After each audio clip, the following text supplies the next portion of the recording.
But I mean, again, he doesn't know who Gabriel is, right? Because he didn't come from an Abrahamic faith. The people of Mecca were pagan. Quran is mentioned, if this book was from other than God, they would have found in it many contradictions. If a book is without contradictions, that has no bearing on whether it comes from God or not. I've had phone books that are inerrant, but I certainly don't think God gave them. That we believe without understanding. The brother asked a very important question, that most of the scholars say that listening to music, watching movies, and most of the television programs, they're haram. So how can we have fun? Let me tell you, brother, at the outset, that having fun is permitted in Islam as long as the fun is halal fun.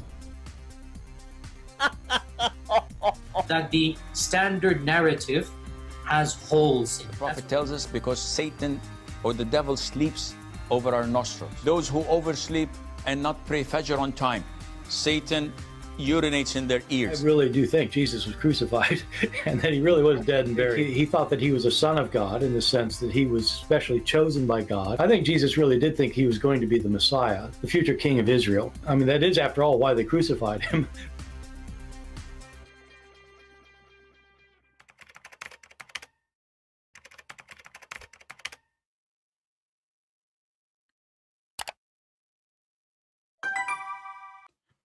Hello everyone, and peace of Christ all of you. I hope my voice coming good and clear. Please invite your friends, and if you are a Muhammadan, please invite your God, so he need to help you, because as you see, no Muslim can answer us and no prophet can defend you. He's dead. What we can say, we are the Christians, we are the one who follow the living God. His name is Jesus, he is the Messiah, he is the Savior, and you got nobody. Even you Muhammadan are waiting for the Messiah. I feel sad for you. You are not even waiting for Muhammad. Today our topic is about the ancient God Allah. You know, through history, there is many, they use God or religion to control people, to control the crowd, kings, priests, bishops, whatever you name them, Christians, non-Christians, doesn't matter. Religion is always used as a tool in order to control. When God, he did not create a religion, and he don't want us to follow a religion. God, he wanted us to follow him. Not to follow a bishop, not to follow a man, not to be deceived, not to be controlled.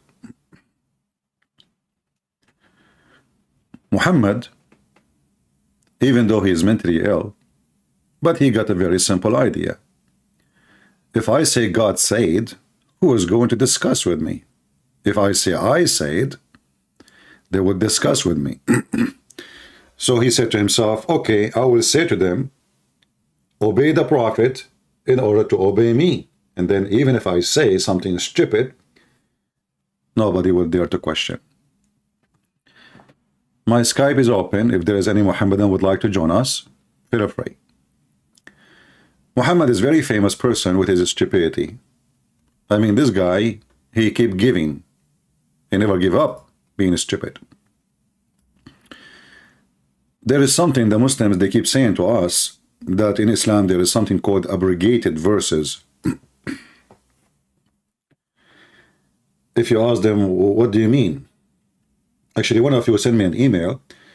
A Muslim said to a lady, oh, you know, the Bible is outdated, and Allah, he updated the books like software, you know. So he gave a book to Abraham, he gave a book to Moses, he gave a book to Isa, and then Allah, you know, he abrogated, you know. And here, this is remind me of how the stupid idea of abrogation, because you have to update. When we go to the Quran, we find nothing is updated. In fact, it's going backward. And not only that, they start kissing stones and worshipping stones and going around the stones and bowing in front of the stones. So instead of when somebody says to you update, what does that mean exactly? You know, the idea of updating, it can be like, okay, you know what, in the time of Adam, the children of Adam, they married their sisters. But God did not update his law. No, nothing changed, except at that time there is no other opportunity for the children to marry someone else. If there is other human being to marry from, no. So there was no law to update anyway. So even in that case is not the scenario. But we have an idiot, his name is Muhammad. He says something in the morning, he changed it afternoon. Why? Because he is practicing driving. You know, like when a Middle Eastern like me, he get the car first time driving. Yeah, you know, we do not need to read the manual. We do not need to understand the signs in the highway. The first 3, 4, 5 people we kill in the highway, we will learn after that. You know, that's how we do it. When a Middle Eastern, my people, they buy a table, they never read the manual. After they put it together, they find like there is 50 screws extra. Like, why we have 50 screws extra? Because they have their own manual. Muhammad is a person, not only he have 50 screws extra, he himself is a screw. And I challenge any Muhammadan to say I am wrong. And I challenge any Muhammadan to say to us that they are not worshipping the moon god. You know, if you remember, there's a famous person, he's supposedly Christian. His name is James White. I don't know what the last name mean. I mean, like James White, James. Like when I was learning English in, you know, like Mr. Brown. Why his name is Brown, which is weird. Mr. White. Oh, okay. Mr. Blue. All right. So anyway, so Mr. James White, he is so smart, he said that Muslims don't worship the moon god. Why? Because the Quran says don't worship the moon. And I find this idiot, who he called himself a Christian, you know me, I don't take a side. I don't care if he called himself Christian or not, but he is a certified idiot. You know, there's a huge difference between worshipping the moon and worshipping the moon god. You see, the moon god is not worshipping the moon. You know, the people who worship the moon god, they did not call the moon Lah. They called the god of the moon Lah. And here you see how stupid idiot, he lost his hair, not because he's smart, but because he was using Clorox as shampoo, is teaching the Christians what the Muslims believe. Who of you here believe that the Muhammadan or people following the God of Abraham? Give me one. If you are a Muhammadan or a Christian who he think or he been taught that the Muslim, they worship the same God of the Christians. Do we have any? I will give you some time because I know it takes some time for my voice to go to you. You see, the God of Abraham is an almighty God. And when we say almighty God, it's mean almighty God. I mean, almighty is mean almighty. You know what almighty mean? That's mean all the might belong to him. Here we have a God. He says, how I can have a son if I don't have a girlfriend? You know, it's not only stupid answer. Like so Muhammad is trying to be smart, supposedly speaking to the Jews and speaking to the Christians. And Muhammad, he went home and he opened his closet. How I can get them busted? How I can do it? So Allah, he prayed for Muhammad, but not to Muhammad, which is make a difference. Still Allah, he prayed. So here you will see Muhammad is trying to refute the Christian, saying to them, how? This is not my dog. It's how in English. He is the originator of the heaven and the earth, which is nobody can prove to us. I mean, the originator of the heaven and the earth. He think that women, they have a sperm coming from their ribs. He must be the originator of Mickey Mouse. So he is the originator of the heaven and the earth. How can he have a children when he has no wife? And here you see that literally we are speaking about a God have nothing to do with the God of Abraham. I mean, what the heck is that? You see, we can measure this with Abraham, starting with Abraham. How Abraham can have a son, even if he have a wife, because simply his wife, she is very old, is that correct? He cannot. But did that stop the God of Abraham from giving Abraham a son? Are we following? Is that a problem for God Almighty, the God of Abraham? So Abraham and his wife, it's impossible for them to have a son. It is impossible. All of us, we knew that there is a certain age when the woman, she passed, that's it. You know, they don't make eggs. Very simple. And if there's no egg, you are wasting your time. So this woman, she is very old. The man is very old. You know, like I can live with the man because the man is still, he can, you know, depend in the man, you know. I remember my grandfather, he was 700 years old. Still, he was making babies. True story, by the way. We have no witnesses for it, but who care? You are in the Middle East. So the God of Abraham, he have no problem to do miracle. The God of Muhammad, la, he cannot have a son unless he have a girlfriend. And actually, the funny is the Muslim translation, they translated the word sahiba as wife, when in Arabic it says sahiba, which means girlfriend. I mean, even wife, he could not use it, sahiba. Allah don't like to be married. He want to have a sahiba. Ya sahibi. So here we notice that right away from the beginning, the God of Islam is a God of disability, with my respect to people who have a disability issue. But this is God. I mean, it's not, it's accepted for me, to you, any one of us to be sick, to get old, so we cannot move, we cannot do things. Me, I'm single man, I cannot have a kids without having a wife. That makes sense. But we are talking about God, so this God is giving us the excuse. I cannot give you a son. Hello, unless you give me a girlfriend. So I decided to sign Allah to a dating website. Maybe we can find him a girlfriend.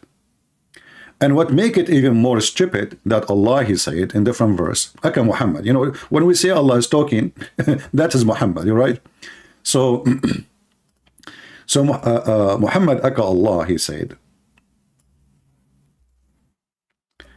if you would like to have a girlfriend,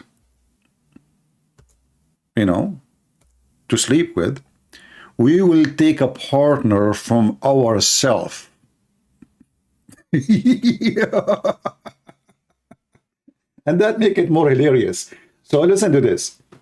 Allah is a Muslim, they believe in monotheistic God.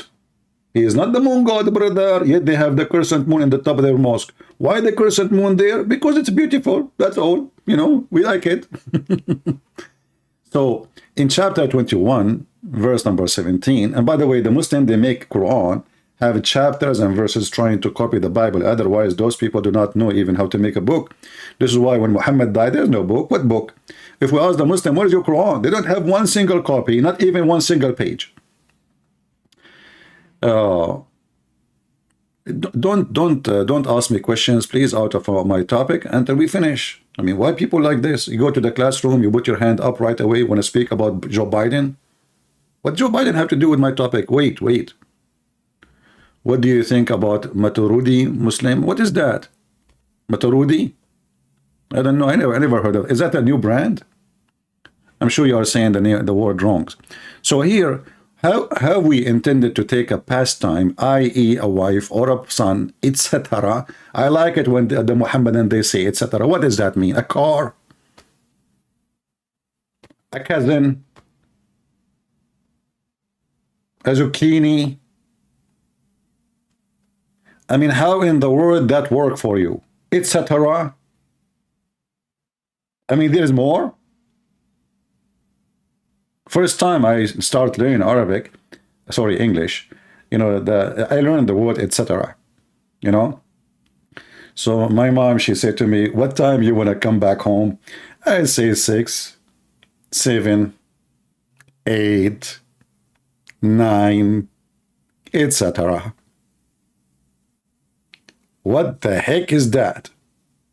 So what time you will back home?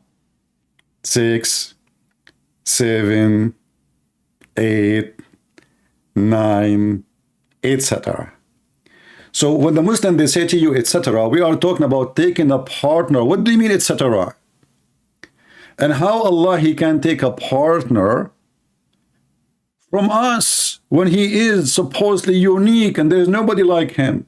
You ask any Muslim, you say to you, do we have Allah number 1, number 2, number 3, number 4, etc.? They say, no, Allah is one, brother. Okay, are you sure? Christian Prince, I can prove it to you. Allah is one and He is the only one. Zakir Naik, you do not need to prove it to me. It's clear to me in the verse, chapter 21, verse number 17. It says, we could surely have taken it from us. Us who? Christian Prince. First of all, the word us here, presentation. Present what? Presentation. What the heck does that mean? Christian Prince. If you go to the grocery store and you want to buy some food, okay, some food, like what? Food there, Christian Prince. Okay, like zucchini. Exactly. Zakir, did you notice I choose zucchini? I noted that. Do you know why? I don't care. No, I care because it starts with the letter Z. And you are zucchini and you are Zakir Naik. You idiot. It says with us, from us. So how He is the only one and He will take a partner from us? Is that a zucchini? If Allah is a zucchini, then He will take a partner from Him as His kind. That means there's many zucchini like Allah. Do you understand?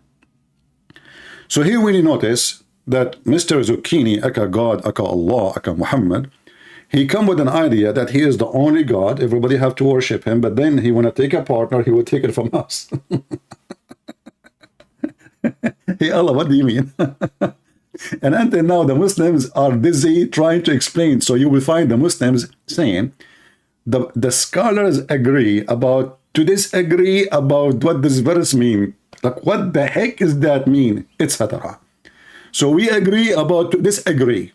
This is the agreement, you know? And this is why the Muslims, when they write a book or try to explain a verse in the Quran, they say to you at the end, disclaimer, Allah knows best. This is the disclaimer, you know, like Allah knows best. It's mean we get screwed. You know, we have no idea what we are saying to you. So if we wrote a book for you from the beginning to the end, 500, 600 pages, and you find nothing there, and you find that you are more confused after reading it from before reading it, simply disclaimer, Allah knows best. So the scholars who agree about to disagree about what the verse mean, proving to us that the Quran is made by a stupid idiot. It cannot be the moon god. The moon god is a fiction name. It's not exist. You know, in certain time, people who live in Europe in the cold areas, they worship the sun as a star we see every day. Those who live in the harsh desert where the sun is ugly, scary, killing their animals, killing their goods, their grass. So they like the moon because this is the time only they can even sit outside. This is the only time they can enjoy the time. So the moon god is what they like. Those who live in Europe, those who live in cold, they like the sun. They wait for it. They have celebration for it. Now we go and we see how we can prove that Allah is the moon god. Very simple. If you go actually to chapter 1, verse number 1 in the Quran, start from the beginning. And by the way, when we say chapter number 1, verse number 1, does not mean it is chapter number 1, verse number 1. The Muslim, they claim that they preserve the Quran of Allah. You ask them, is that the first chapter Muhammad received from his God Allah? They say no. So why this one is here? They say to you, the caliphate, he decided to put it here. That's a corruption. Even the Quran says that the one who changed the words from its location is doing corruption. So just moving things, right? Okay. Focus with me in the chat, please, people who they are here. Our chat is not for your chat. Our chat here for the topic. So if you are going to speak about different topic, I will send you free shipping and handling to the moon god Allah with no regret. Okay? So if you read with me here, it says, Bismillahir Rahmanir Rahim. Let us zoom in case you are not young like me. Next year I'm going to be 21. And maybe you have a short vision, so I'm going to zoom in for you. If you are young like me, it's okay, don't worry about it. You know, we sacrifice some time for those who have a bad vision. So focus with me here. It says, Bismillahir Rahmanir Rahim. You will see the name of the God of Islam appear twice. Verse number 1 and verse number 2. This is verse number 1. And this is verse number 2. But they look different. Anyone notice the difference? there's a good difference between them. The first letter is not there. Do you see it? The first letter is not showing in the second verse. There's like a stick. In Arabic, this is alif, which is coming from the Aramaic. Alif, which means A.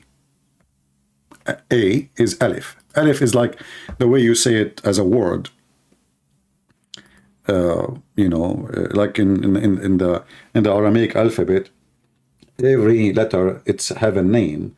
You know, so when we say it by itself, we say alif, just to make it simple for you. You don't get confused. So if you notice with me here, the chapter 1, verse number 1, here we have this little letter here. Let us draw it for you.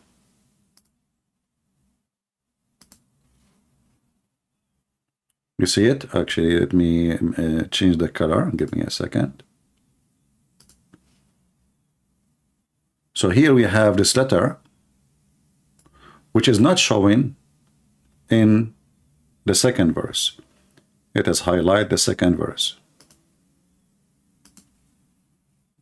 This is the word Allah. You see it? The reason for that, you can take letters out of any name if they are not part of the name. As simple as that, you know? And I think this goes for all languages in the world, maybe. So like there's letters we add. As an example, in English you say, the tree. The tree mean a specific tree. Al in Arabic present the, which is the same as the tree. But in fact, this is not about the Arabic, this is an ancient name. The ancient name itself, it was two words. Al, which is God, and La is the name of the God. So if you read the first name here, you will see it says Al-Lah. Al-Lah. Let us type it in the screen. Al-Lah.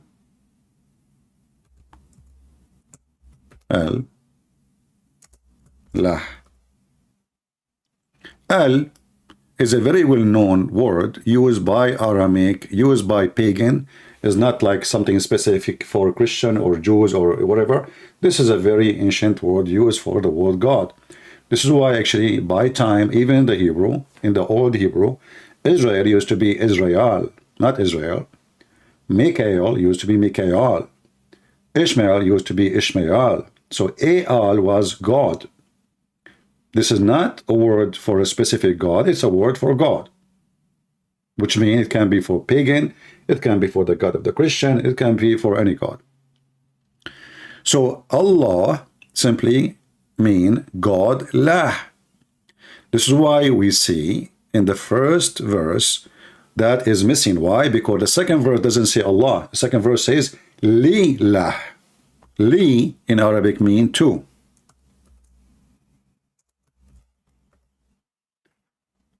Li lah. So verse number 2 saying Alhamdulillahi Rabbil Alameen. Alhamdulillah. Li mean two, equal to two. Like you say, thank to you. Two. This is what the two we are talking about. You know, I'm going to. Thanks to this doctor. Thanks to this nurse. Thanks to whatever.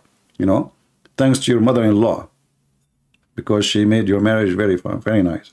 So Alhamdulillah, it says thanks to La, the word, the Lord of the world. The first verse saying in the name of Allah. So now we found the origin of the name, because now it's connected to other letters. All of you think that the name of the God of the Muslims is Allah. This is what everybody says, but the fact this is not true. Allah is a complex word. Two words merged together. Al, which is God, which is later in the Hebrew became El, you know, Mikael, Israel, etc.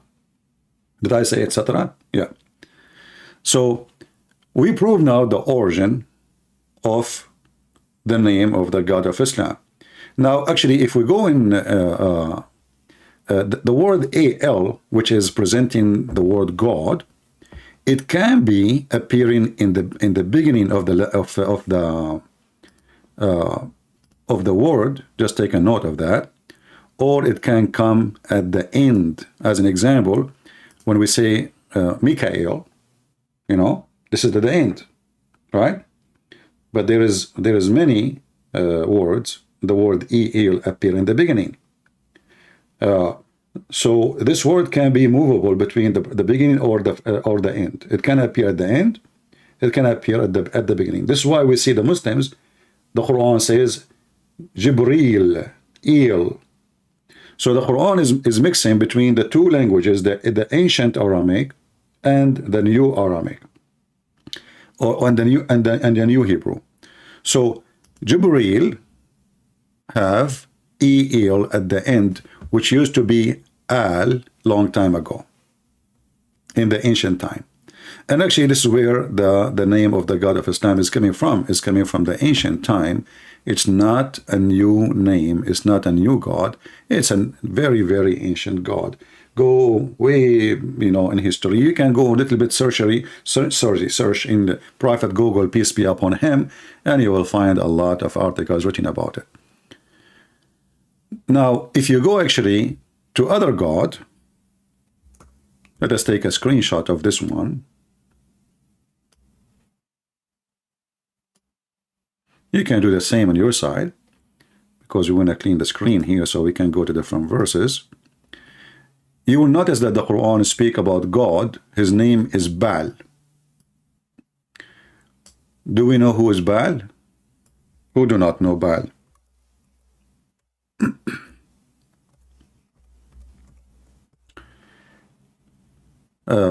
Let us introduce Mr. Baal for you. There was always competition between gods in the old days. Those people who worship nature and they're afraid of the nature, they have gods for the nature, seen around them. So in chapter 37, verse number 125, it says, Allah supposedly talking, Akalah. And here you will see, by the way, the Muslim, they lie in the translation. You see the bracket? This does not exist in the Quran. So, will you call upon Baal and forsake the best of the creators? You notice that the word Baal end with al at the end. There's Baal, Baal, Baal. Al. That is God. So Ba is the God, El is the word God, the name and the God merged together. The word God and the name merged together. So what this verse is saying to us, that there is God, his name is Baal, he is good, he's powerful. But would you forsake Allah, the best of the creators? That means the Quran in this verse here says that Allah is a creator and he is the best of the creators, and there's many creators. You see, if you think about it, the one who made this verse is an idiot. Because how you are trying to convince people that Allah is the originator of the heaven and the earth, and then you say that Allah is the best of the creators. When the Quran speak about not to worship the moon god, Muhammad at that time, he lived between the Jews, not the moon god, the moon. He already lived between the Jews. And in the Old Testament, we have many statements, many verses against that. As an example, in the book Deuteronomy, chapter 17, verse number 3, 4, etc. Or chapter 4, verse 19. So the Old Testament speaking clearly about not to worship the moon, the stars, the suns, etc. Those who follow those gods are going to go to hell. Muhammad, he copied some from the Jews, but he forgot in the same time that he copied the Arab God in every aspect of this God, Allah. In certain time, Muhammad, he was trying to make himself sound like a Jew, act like a Jew, pray like a Jew, dress like a Jew, eat like a Jew. But when the Jews rejected him, Then Muhammad, he decided to wash his hands from anything have to do with the Jews, and he went back to his roots, which is Allah, the moon god. You ask the Muslim, they will say to you that Muhammad, he was praying in the direction of Jerusalem. And we ask them why. Why he want to pray in the direction of Jerusalem? Did Allah say to him, pray in the direction of Jerusalem? No Muslim, they have no answer. And then suddenly Muhammad, he switched to worship the God Allah, praying in the direction of the Kaaba. But if we do a little investigation, we will find that the one who made Muhammad switch the direction, or the one who gave him the idea, it was Umar ibn Khattab. Umar, he created tons of verses in the Quran, including the hijab. So if we go to the hadith here, hadith is what Muhammad said or his companions, and Muslims, they follow hadith more than the Quran.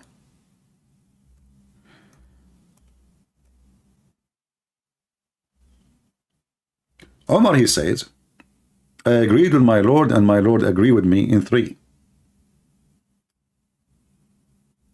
Actually, they are more than 10. Some they say even 20. What Allah he agreed with him upon? The location, the maqam of Ibrahim, the station of Abraham.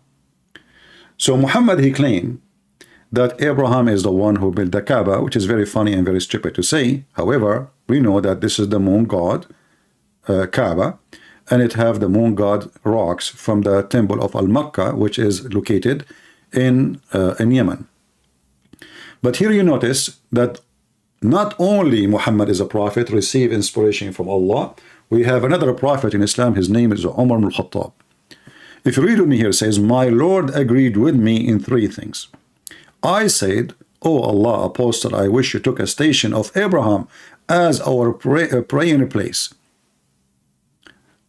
And then you see the rest about wearing the hijab, because he was looking at the ass of his wife, the wife of Muhammad, Sauda. So Umar al-Khattab, he told him, order your wife to be covered. And you will notice later, the verses which Umar, he said, Allah, he revealed them as I had said.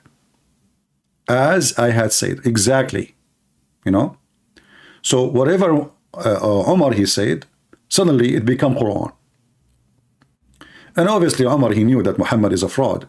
I mean, have you ever heard of a God? He take what a man say as it is, and he put it in the Quran? As it is? And the funny is, the Muslim, they say, nobody can make Quran like Allah. Nobody can make Quran like Allah. And then we find that Allah is copying Quran from Umar ibn Khattab. And he's copying the main essence of Islam.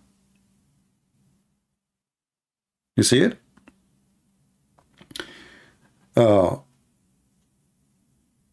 So the station of Abraham, according to the Muslims, is why they pray.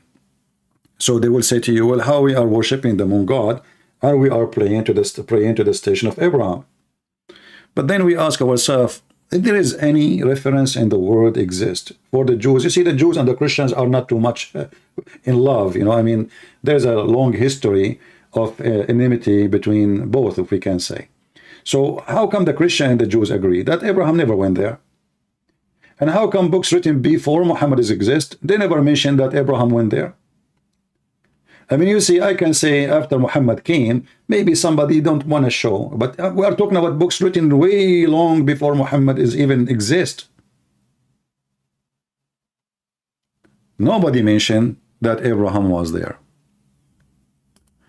Muhammad, after he, you know, he found out that the Jews are not accepting him, the Christian will not accept him, and he decided to do like ethnic cleansing or regional cleansing, like the filthy Putin. So he started killing civilian, killing everybody, in order to keep only those who accept him as a prophet.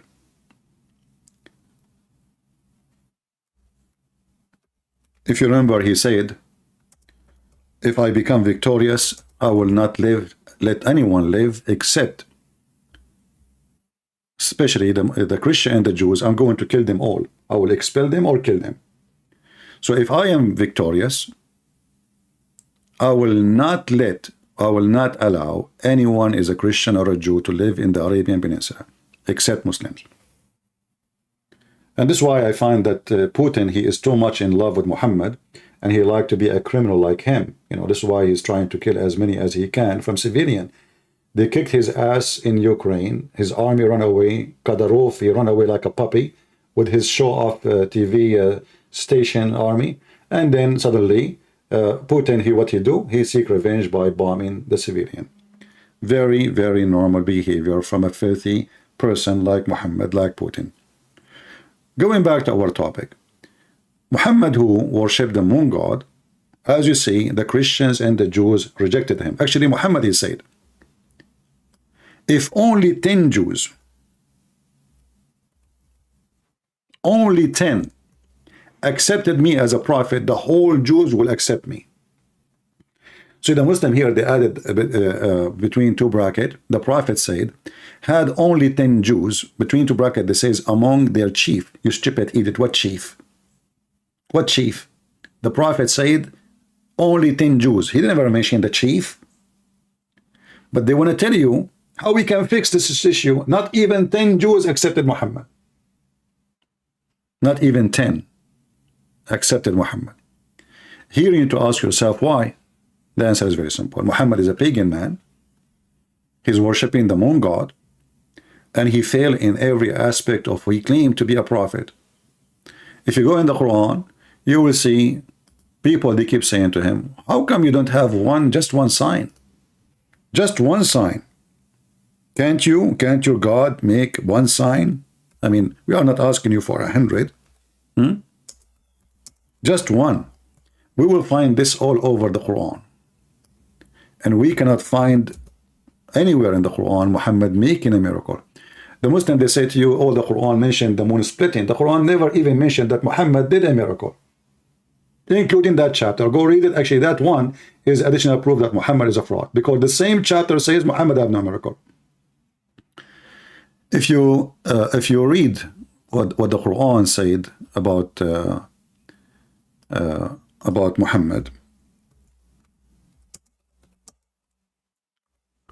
he failed.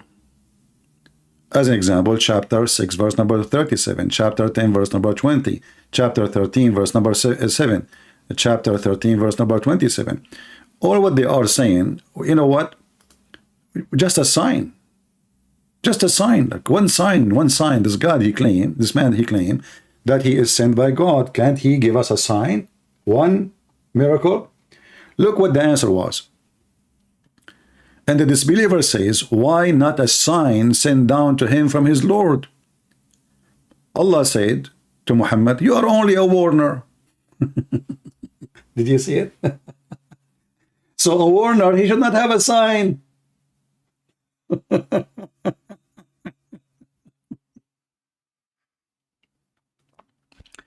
It's like, you know, you are a guy who sent, the postman. You know, a postman, you deliver a letter, the guys, they say to you, oh, this letter from who?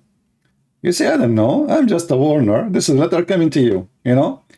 But this is not what the Quran is saying. The Quran is saying that Allah put conditions, that nobody should accept a messenger unless he make a sacrifice and give it to God, and God accept it. If you go here,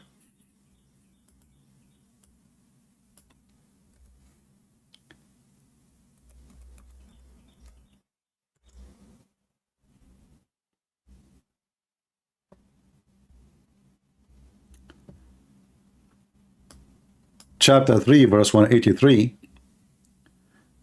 between two brackets, those Jews who said, verily Allah has taken our promise. For sure, the Jews did not say Allah, they say our God, not Allah. Surely Allah, verily Allah has God has taken our promise not to believe in any messenger unless he bring us an offering, which is the fire will come from heaven and shall devour.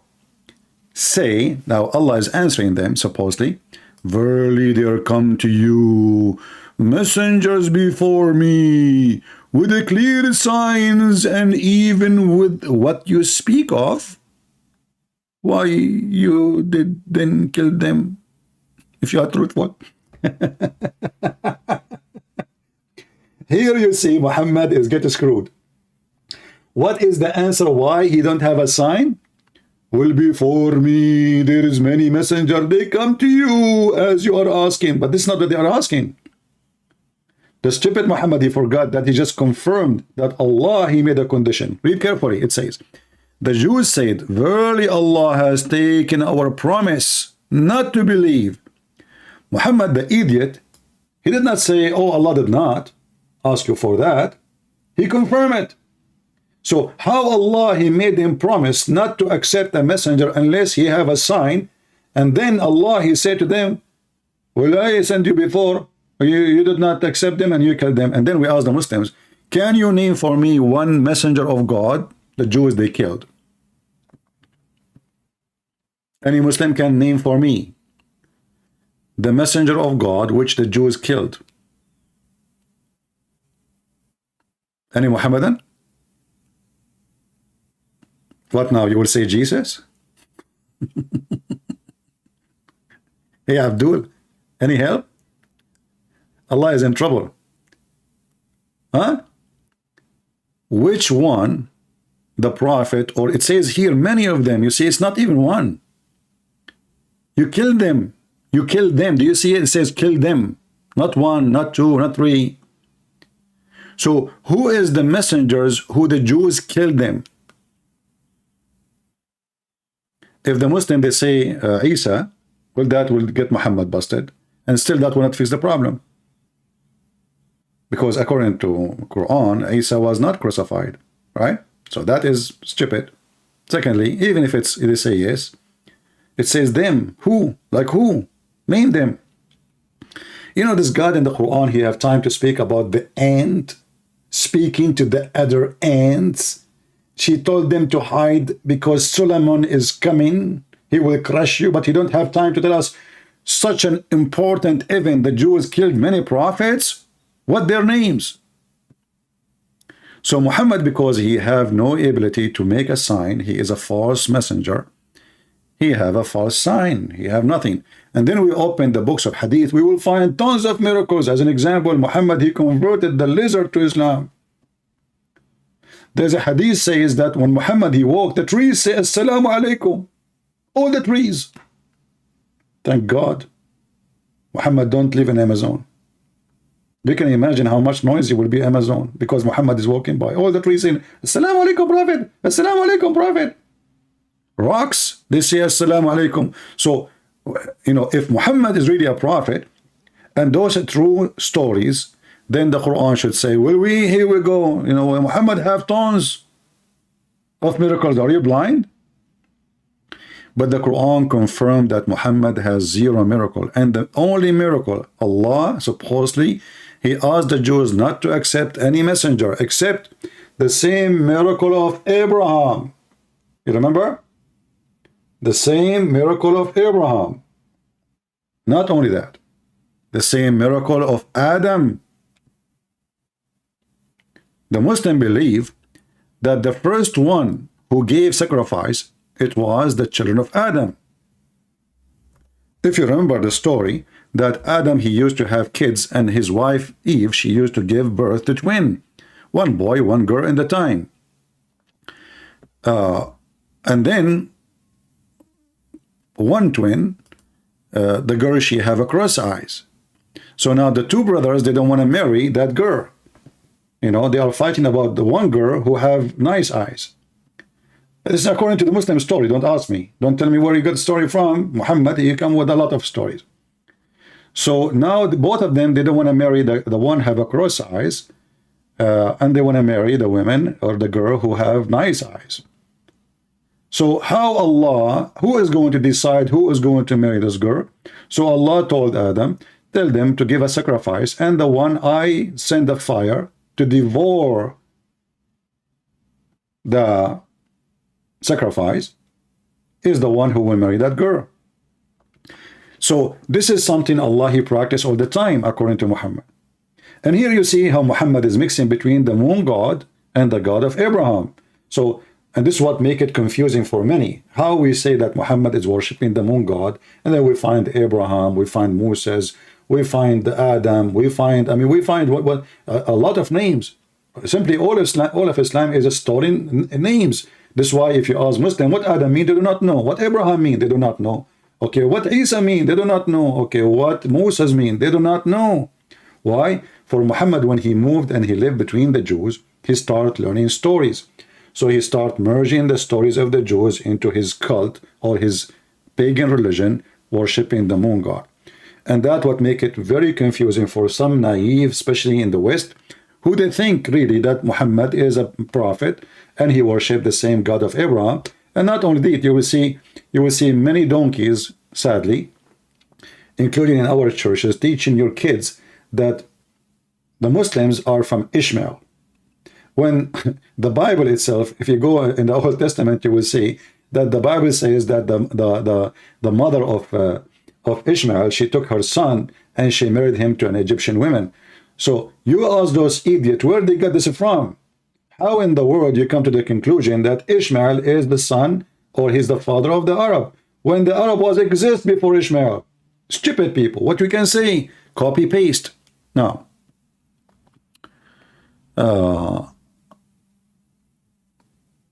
okay, we continue.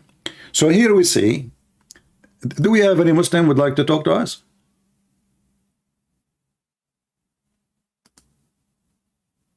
We have a person, he called himself Hamza. Let us see, Mr. Hamza.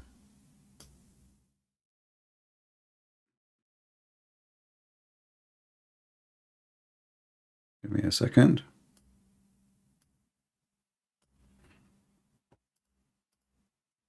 All right, we are calling Hamza.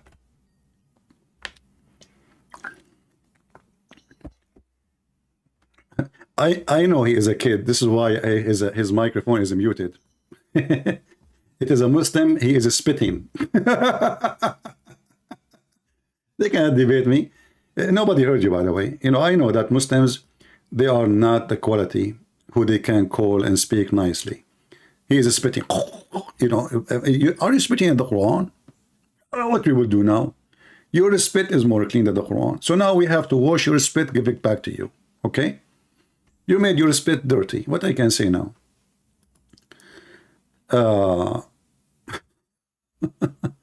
They cannot debate me. So he's spitting. You are really powerful, man. Your spit is so powerful. You remind me of the story of your God Allah, where he said that the reason we have a Billy bomb because Shaitan, he want to spit at Adam, but he did not hit his face, he hit his belly. And this is why we have the Billy bomb. I mean, scientifically explained. It's true. It's true story. Prophet Muhammad, he knew everything. So the reason many people are confused about this, because the thief Muhammad, when he lived with the, Muhammad is a person who changed to adopt. If you go in the Quran, you will see Muhammad even claiming that those who worship the stars, the Sabian, anyone believe in Allah is going to go to heaven, including the Sabian. But the Sabian, they worship stars. They believe in creators. They believe in many gods. So if you read with me here, it says, chapter 2, verse number 62, surely they that they believe, and those of the Jews, the Jewry, the Jews, they became the Jewry. Oh, okay. Hey, Jewry, how are you doing? And the Christians, and those Sabians. Huh? And who believe in Allah.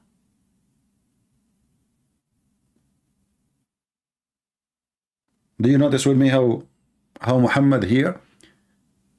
Muhammad is like when an American politician is going for election. He is trying to get as many votes as he can.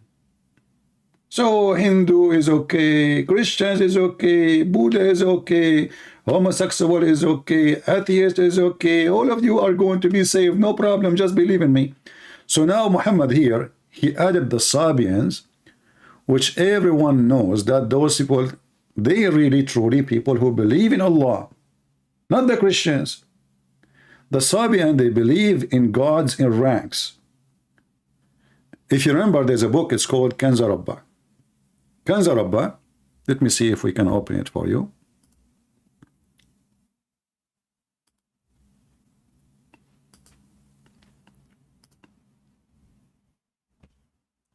Kanza Rabba, which is a book mean, Kanz mean treasure, you know. Rabba is coming from the word Rabb in Aramaic, which is mean God. So the treasure of God. Let us see if we, I don't know, because I formatted my computer not long ago, so I don't know if I still have it. Kanza Rabba, maybe I don't.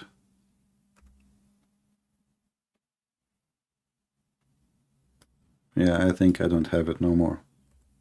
You can search it. Let me see here. Maybe we can open it online.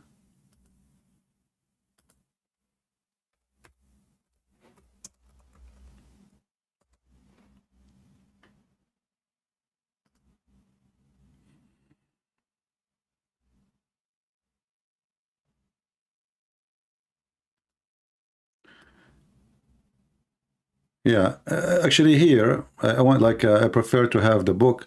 I need to find it. Let me see if I can find it in my computer. Maybe it is here, there, somewhere.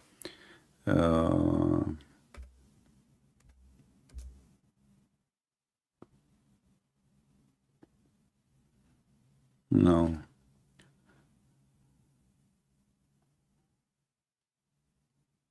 Yeah, I cannot find it really. Sadly, it's not in my computer, but we can view it from here. Let us see.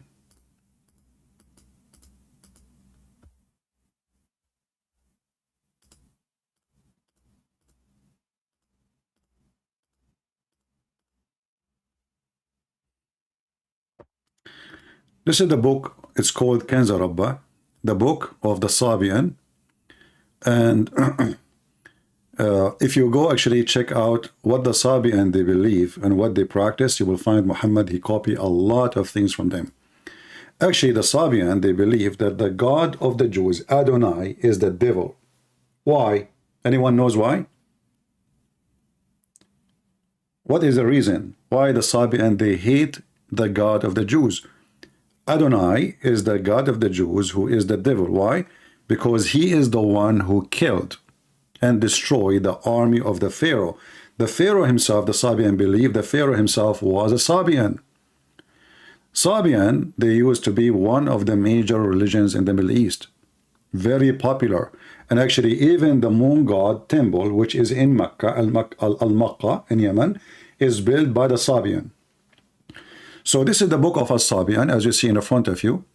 And you will notice how Muhammad, he copied very much, even the way he say things from them. You know, Kanza Rabba, هو الحي العظيم البصير القدير العليم العزيز الحكيم وهو الأزلي القديم الغريب عن أكوان النور. So you will notice, anyone who speak Arabic, you will notice right away that it's the same way of speaking, and Muhammad even copying exactly same words. So you will notice here, as if you are reading Quran, like if you are a person who do not know Quran, you know, you not know what you are reading, you think this is Quran, this is really Quran. So Muhammad, when he promised the Sabian to be in heaven, you need to ask yourself, the Sabian, they believe that the God of the Jews as the devil.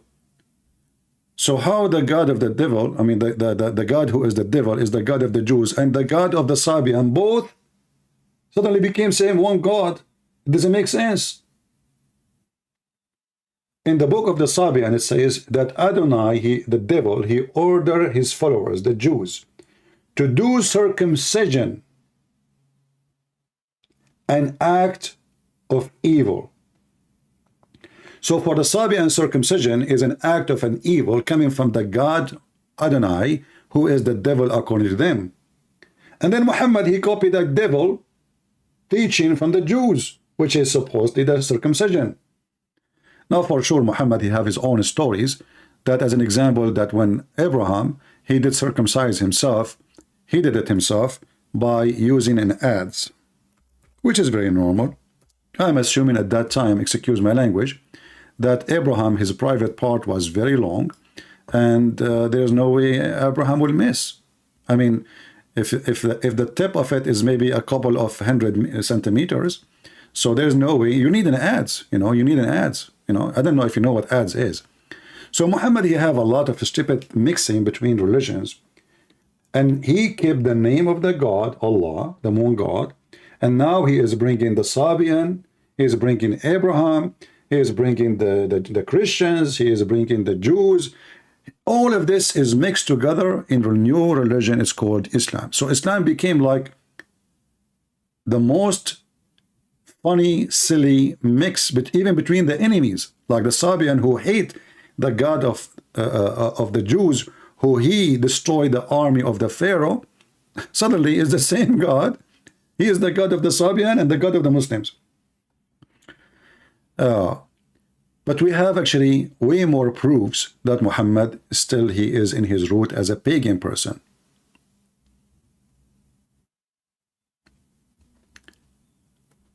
If you go in the Quran, actually, let us go to the Hadith.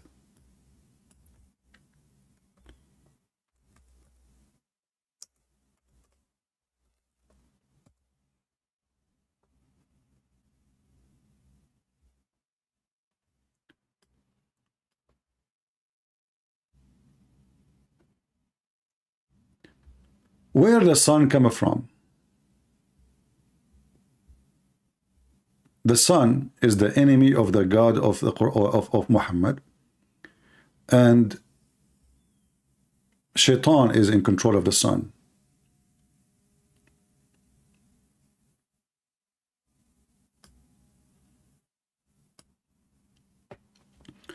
Muhammad, he claimed that if a Muslim, he woke up and already the sun is between the two horns of Shaitan, which means already appearing, he should not pray no more. If we ask the Muslims, why? No Muslim can answer.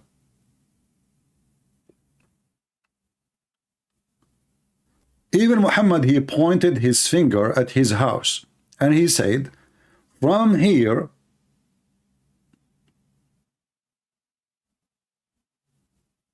the horn of Shaitan, the sun, is going to come. Let me find you more hadith which can be more helpful for our topic.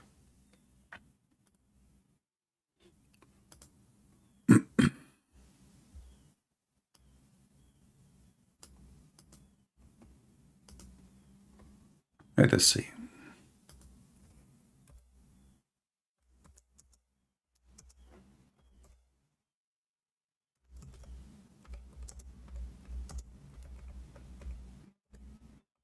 And you know, if we can't find any Muslim can answer about this, I will be happy to hear his answer.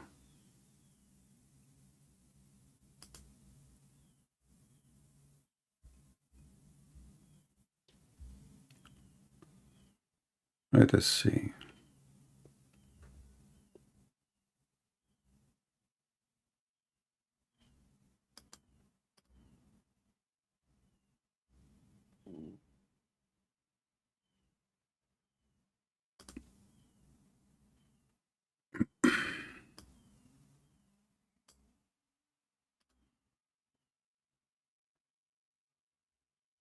Okay, this website is not responding.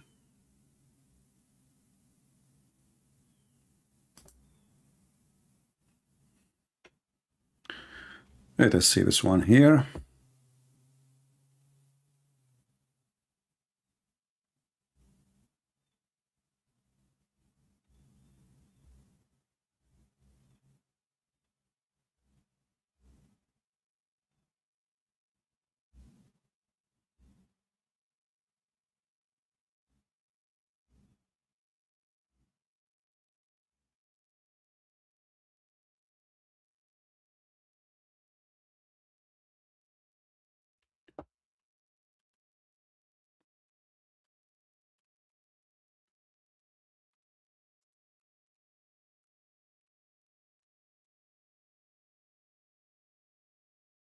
Let's see, where is one?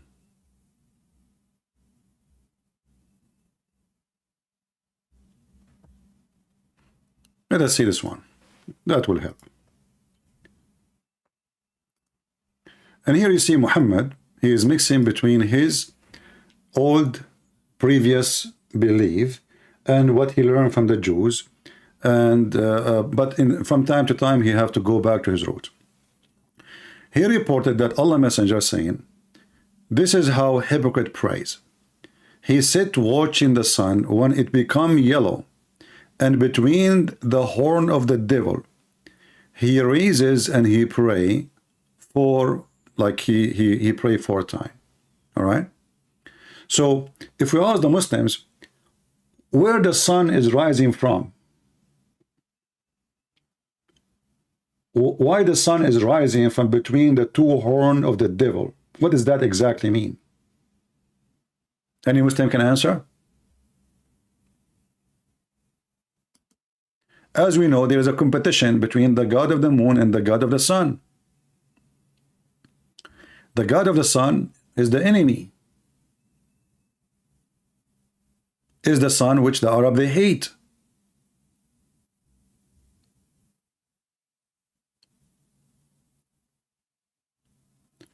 All the evil the Muslim they will see is going to come from between the 2 horns of the devil, where the sun is coming from. So who is the one in control of the sun? Is the enemy god, the sun god. Who is the one in control of the good, or the good god? The one who controls the moon. This is why we'll see Muhammad never speak negative, and he never said that from the moon the devil will come. If you read with me here, this hadith, according to Muhammad, the sun rises from between the horn of Shaitan and set between the horn of Shaitan. It says here, the sun set and rise between the 2 horns of Shaitan, and this is repeated many times.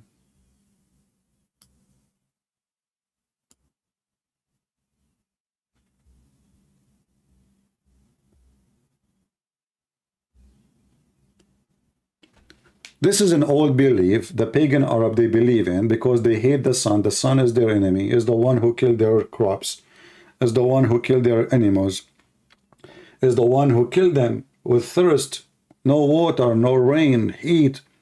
The moon is the nice one who they always sit and enjoy the time, saying poetry, looking at the sun. And then we will find in the Quran the following, that Abraham himself, he worshipped the sun and he worshipped the moon.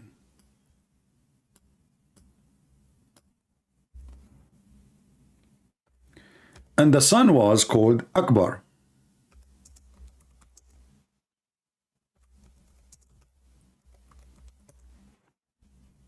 Chapter 6, verse number 78. When he saw the sun, supposedly this is Abraham.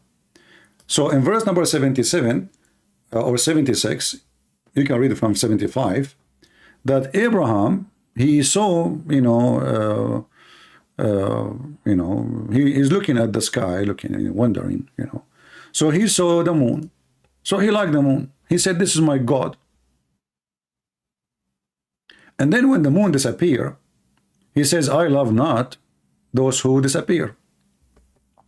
Verse number 77, actually, sorry, here, verse number 76 is about planets or stars. We do not know what they are. Verse number 77, he saw the moon. Same, the moon disappear, so I don't like those, who disappear. So he worshiped him for some time. Then he saw the sun, and then he said, "This is my God, this is Akbar." You see, the Muslim, they translate the word Akbar as a greater, but Akbar does not mean greater, really. Why? Simply, in Arabic, there is a way to use the language. Akbar can be even about age. It can be about value. It can be about size. It can be about as we said, like value, or even about influence. Many meaning. But here we are talking about planets and stars we see in the sky. Why only this one? He called it Akbar. Does the sun even look really bigger than the moon? No. It doesn't. And we are talking about seeing by the eye. The moon is way more closer to us, so the moon will look even bigger. The more close you are, the more bigger you will look. So when he saw the sun, he says, this is my God, this is Akbar. And this is why I understand where the word Akbar coming from. The Muslim, they say Allahu Akbar. So Muhammad, what he did, he decided to spread his religion. He brought the Sabian, the Christians, the Jews, and even he took the stones from the Hindus. So let us make a religion, have all gods. The moon god, Akbar, in one religion, Allahu Akbar. In Arabic, wa mean and. Allah and Akbar, not Allah is great as many they lie to you. You cannot find in Arabic language anyone who can prove it to you, Allahu Akbar. Because if Allah, you see the Muslim, they say to you, you cannot compare God to anything. Akbar is a name of comparison, like you are comparing between two. So like I say, this apple, Akbar from this apple. This car, Akbar from this car, which means bigger. You know, I can say this house, Akbar from this house. So in order to use the word Akbar, I have to compare between two from the same kind. So Akbar doesn't fit to be next to the name of the God of the Muhammadan, because he's Akbar from who? Can God be compared to his creation? That would be funny. So imagine I say Allahu Akbar from me. And who am I? And nobody. I mean, we're talking about God who created the heaven and the earth. So how you compare him? And the Muslim, they say you cannot compare God to anyone. So how here the word Akbar appear? As you see, it's comparison. Even in the verse here, it's about comparing between two. Even when the Muslim falsely translate it as a greater. Greater, not great. You see, let me show you the word in Arabic here. You can compare it to any word. The Muslim, they write the name Allah. Akbar, let me zoom in. So why in the translation says greater, doesn't say great?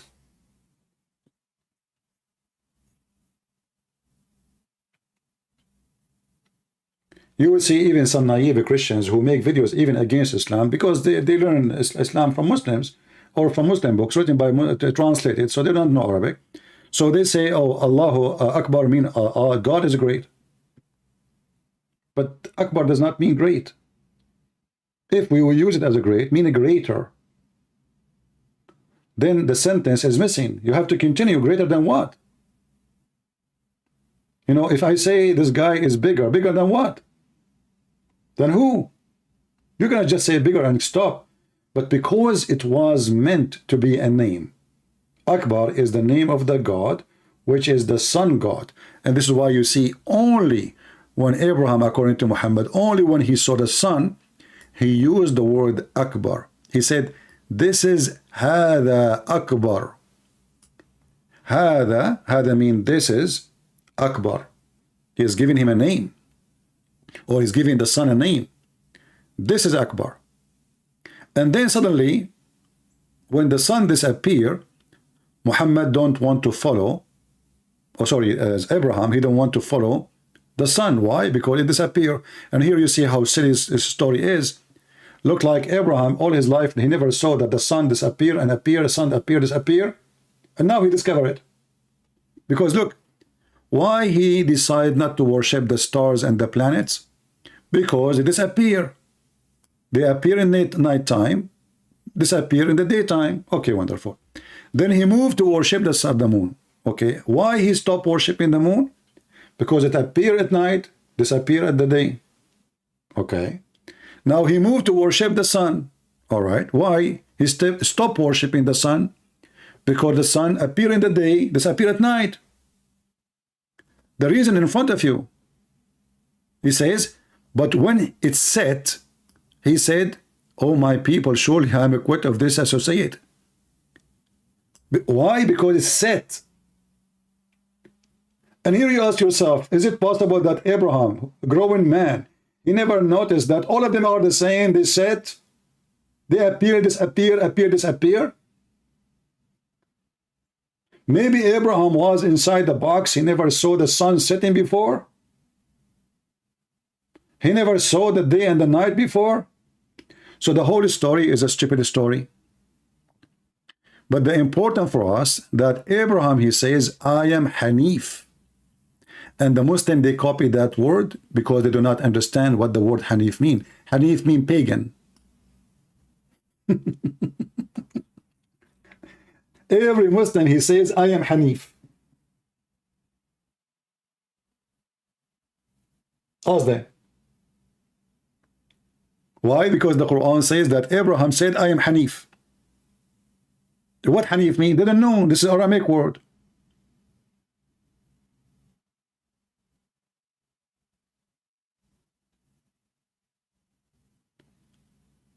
So the Muslim, they start saying, we are Hanif. And I am not min al-mushrikeen. But look what happened here. He is not from those who associate with God. Which God?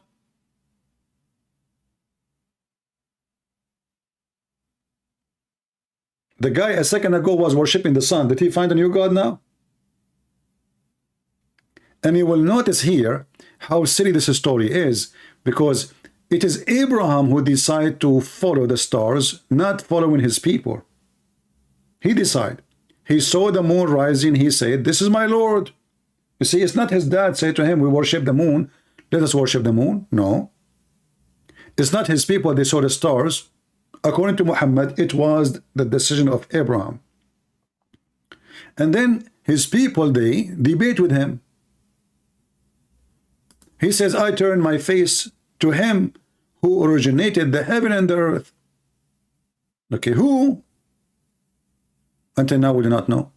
And then his people dispute with him, and he said, do you dispute with me concerning God?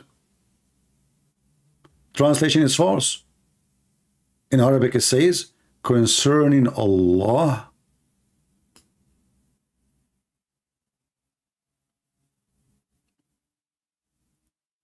What does that mean? That means the Sabi'an, they worship Allah. You see, if you change the translation, let us change it. Let us go to another idiot.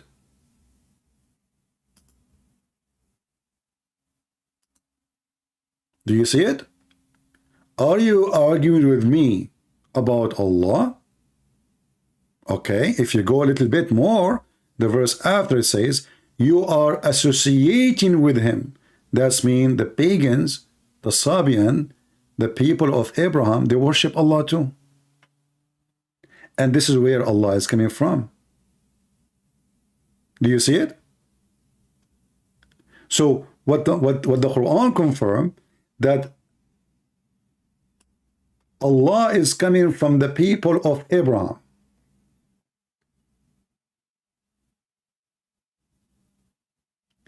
But the people of Abraham, they worship stars. So how they worship stars and Allah is their God too? Because simply, He is the moon God. He is one of them. He is one of those gods who they are located in heaven, controlling planets, stars, everything. Everyone in charge of something. Actually, if you go in the Quran, you will find something very funny and very weird.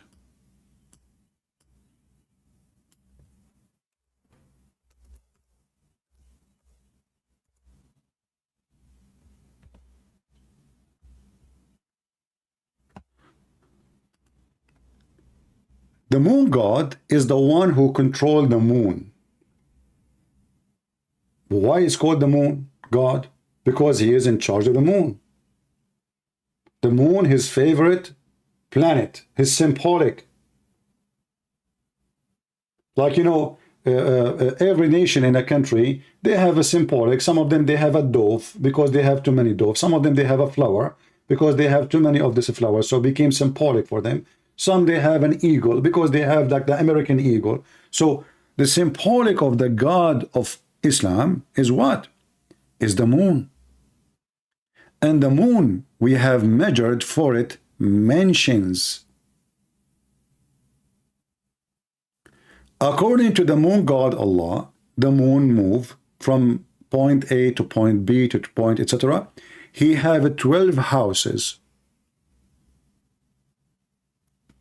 We have Mansour. Mansour is saying something to us. Let us see what Mansour is saying. How are you doing, Mansour? Why you don't call me Mansour? Guys, why Mansour don't call me, honestly? Anybody can tell me why?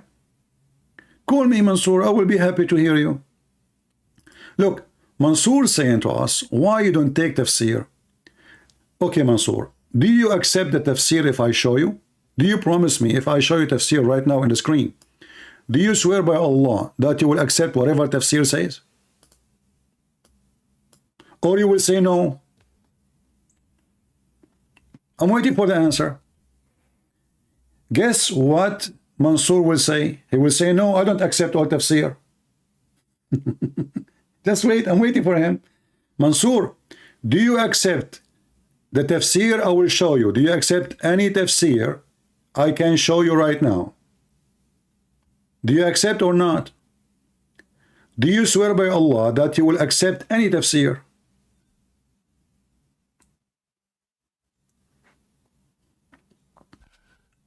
Mansour now is taking a hike.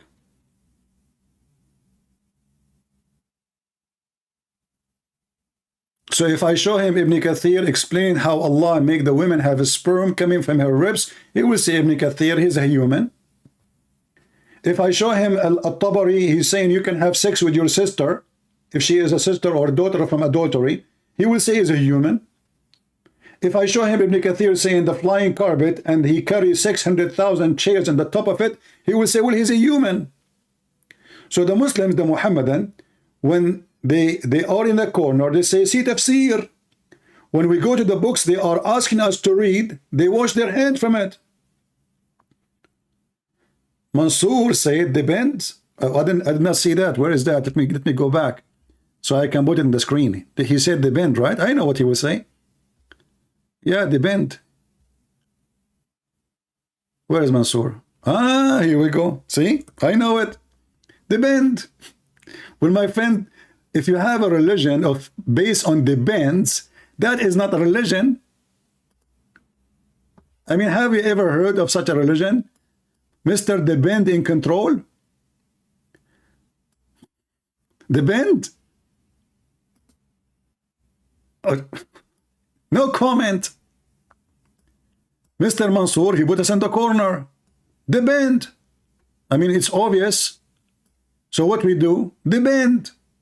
If we like it, we agree. If we don't like it, if it's embarrassing, we say we depend. So a second ago, you asked me to show tafsir. A second after, he says depend. I don't want to give interpretation myself. Why you don't call me and give me the interpretation? Go ahead. Mr. Depend. So do you see why this is not even a religion? Have you ever heard of a religion? People cannot even understand their book. Do you accept all Bible interpretation yourself? First of all, my friend, if the Bible need interpretation and we cannot understand the Bible without interpretation, that's mean we do not understand the Bible, and that's mean God, he failed. Interpretation is made for those who have low knowledge, not those who have knowledge. So somebody, he don't have time to study, he never been in school, so he read, he don't understand, he don't know the background, he don't know the history. This is why interpretations exist. But you Muslims cannot understand a word, even the simple one. And when we show you the interpretation, which is supposedly made by your scholars, you say, we don't accept them.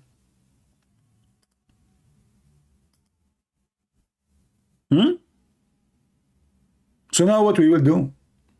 You could not correct me. You could not prove me wrong. You did not dare to call me. And now you deserve the name potato. Let us continue.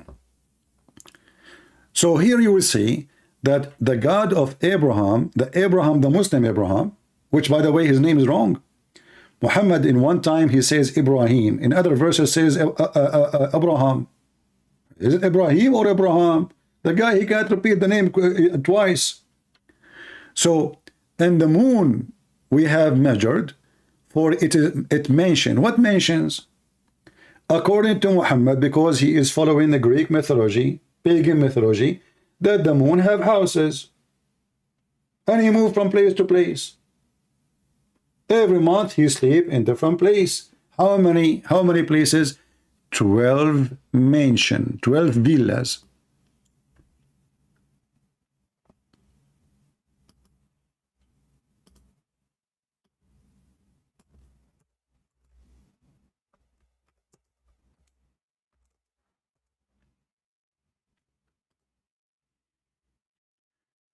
Not only that, do you see when the Muslim, they say to you that in the translation it says, verily the number of months with Allah is 12 months? That is a false translation. The word shahr mean moon. Moon. It's not month. In the language today, in Arabic language today, is used as the word month. This is true. Why? Because now we are not really, even the Muslim, they don't follow the moon no more. They are using the Christian calendar. So there's no moon. So they use the same word in Arabic to describe a month. But in fact, it is moon. So the God of Islam, he have different description for his moon. He claimed that the moon is 12 moons.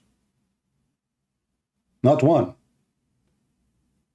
In the previous verse, Allah, he made it mentions for the moon. But which moon? There's 12 of them. So when you read here with me, it says, verily the number of months with Allah is 12 moons, not 12 months. You can go right now, open any Hebrew dictionary and search for the word shahr. Shahr mean moon. Shahr in Aramaic, in Arabic, in as I said, in Arabic today it's used as a word month, but shahr mean moon. How we can prove it? We can prove it from the Quran. If we go in the Quran here as an example, and the Muslim, by the way, they say, oh, the one who made the crescent moon, this is not from Islam. It is in the Quran.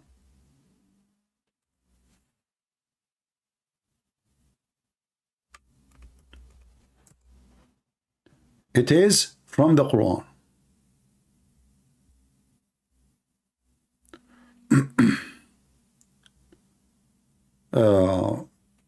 Let's see where we will go.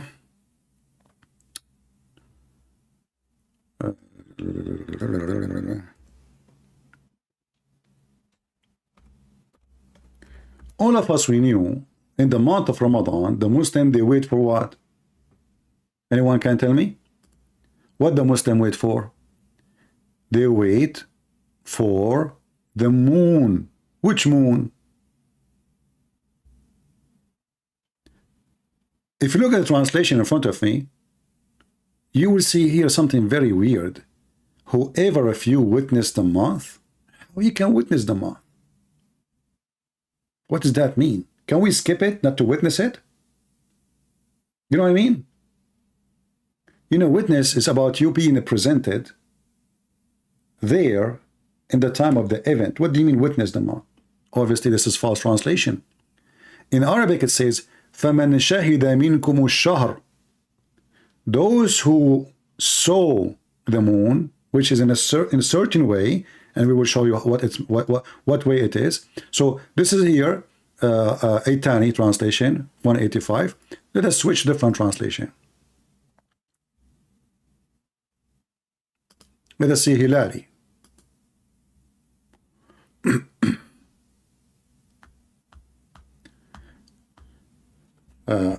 You see, always, where we go, what happened? All right. Read with me carefully. This is the Muslim translation, Muhammad Hilali and Khan. Here they translate the word shahr as month, but we told you it's not a month, it's a moon. And we will prove it to you from exactly same translation. The moon of Ramadan is in which was revealed the Quran. Now, what is the connection between the Quran and the moon? There's a connection. The Quran revealed when the moon in a certain look. What is that? A guidance for mankind, a clear proof for the guidance and certain between the right and the wrongs. So whoever of you sight, you see how they change it now? But this is the same word, shahr. In the previous translation says, whoever of you sight or witness the month. You remember? Here it says, whoever of you sight between the two brackets, the crescent moon, the first night. Do you see it? So Islam is based on what? There's a God. He have a 12 moon. And there's one of them is the crescent moon.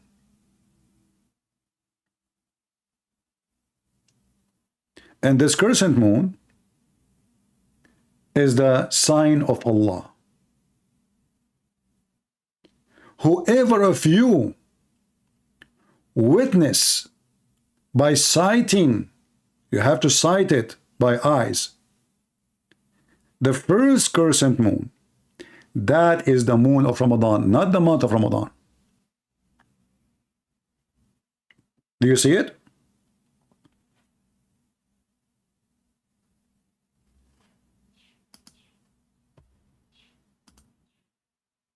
Guys, do you understand what I'm saying?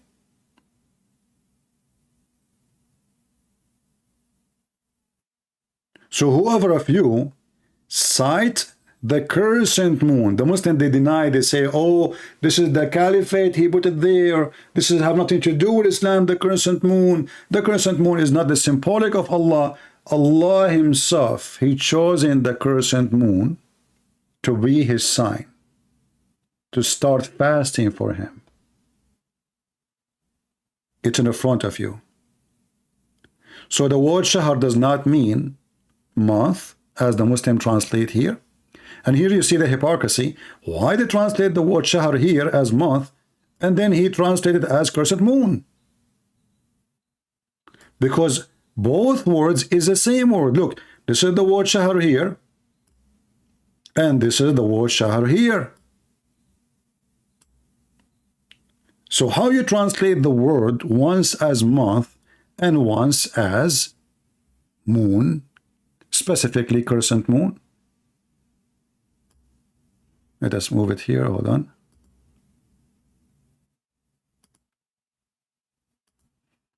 So this is the word shahr here, and this is the word shahr here.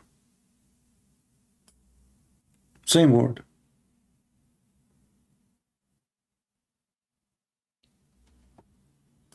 In the same translation, the first word shahr translated as month, the second word shahr translated as crescent moon.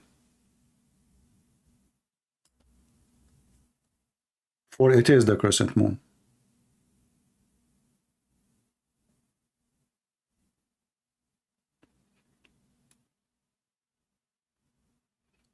And then, if you look at the title, it says, how the ancient God Allah become a servant for Muhammad.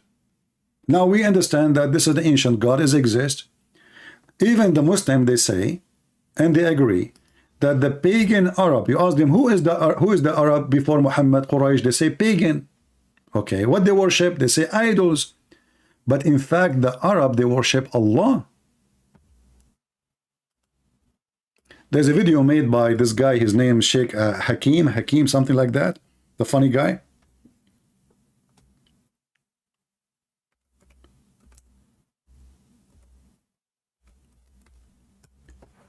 You will find that the word mushrikun or mushrikeen all over the Quran. And you will find that the Quran says, as an example, that the people of the book are not the same as the mushrikeen. But in different verse, Muhammad, when he gave up from them, he called the Christian mushrikeen too. Mushrikeen mean those who worship somebody beside Allah. Read carefully with me here. Neither those who disbelieve among the people of the scriptures, between the bracket, the Jews and the Christians, nor al-mushrikeen. What the heck are mushrikeen? How? So now the Christian and the Jews are not the mushrikeen. So who is the mushrikeen? Muhammad people. And Muhammad was one of them. Why they are called mushrikeen? Because they believe in gods beside Allah. Who is those gods? It's just to get close to Allah, which means those are small gods. They pray to them so they can get close to Allah. That's all. Allah still is the biggest God for them. So Muhammad is still the pagan before Islam, and after Islam nothing changed. They believe in Allah before Islam, the Arab. They believe in Allah after Islam, nothing changed. So what Muhammad did? Muhammad supposedly, after he learned from the Jews and the Christians, and he started merging some of the knowledge he learned from the Jews, trying to come with monotheism as the Jews. But how Muhammad he learned about monotheism? Maybe his God taught him? No. Even Muhammad himself, he get himself busted. You will notice that the first time Muhammad he learned about monotheism, it was from a Jew.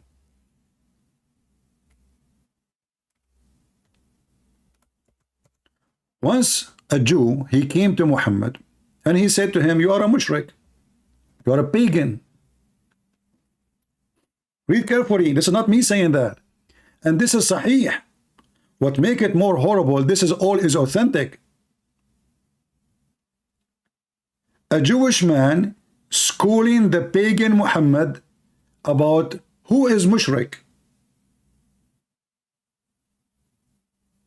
how to worship the one God.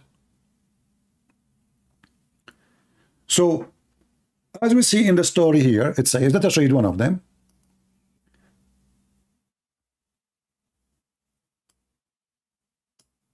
This is Sahih Muslim, sorry, Sunan al-Nasa'i, and let us show you the reference.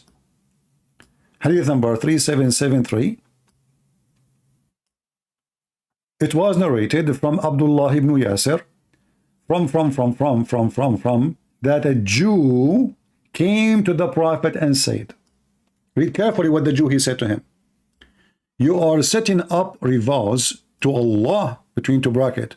He said to him, to God, and associating other with him. What is the accusation? What the Jew is accusing Muhammad. People tell me, what is the Jew accusing Muhammad of? He is associating others with him. With who? With God.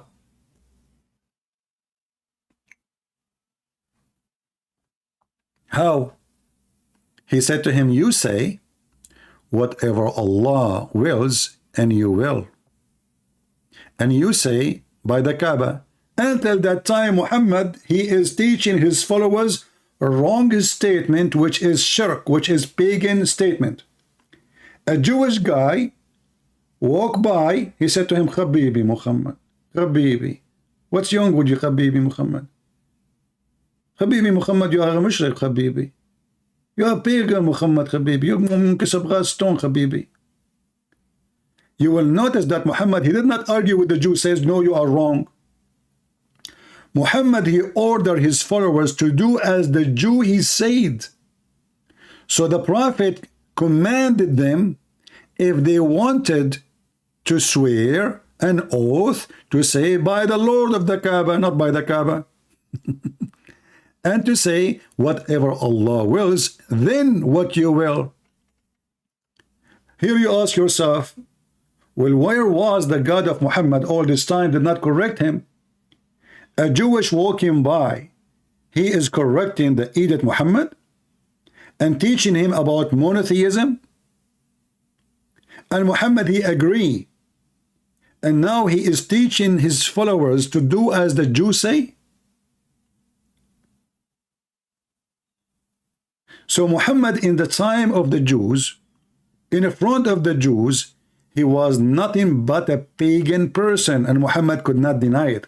Actually, Muhammad, he took the command from the Jew and ordering his followers to do as the Jews say. Any Muslim have a comment?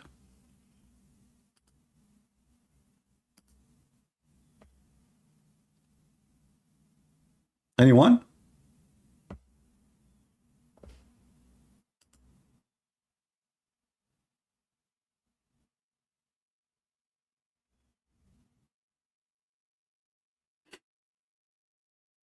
You know, imagine, the disciple of Jesus, they are teaching wrong. And then a Jew walk by and he teach them how to do things. And they agree that they are wrong. And yet they claim that they are sent by Jesus. Or imagine somebody claiming to be a prophet of God. God, he sent him. And then a little Jew, God knows who is he, is schooling a prophet of God. And the prophet, he took what he said for granted. And Muhammad, by the way, always he copied the Jews.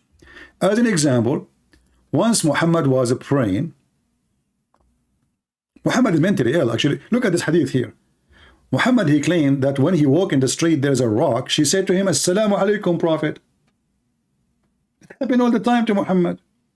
Different hadith says that the trees, the stones, the rocks, when they see the Prophet of Allah, they say to him, Assalamu alaikum. But nobody heard it except him. If you look at this hadith, you will see Muhammad saying the following.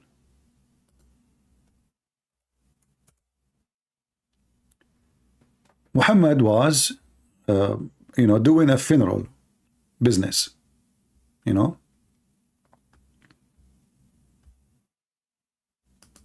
This one is Hassan. We will take the Hassan, which means good.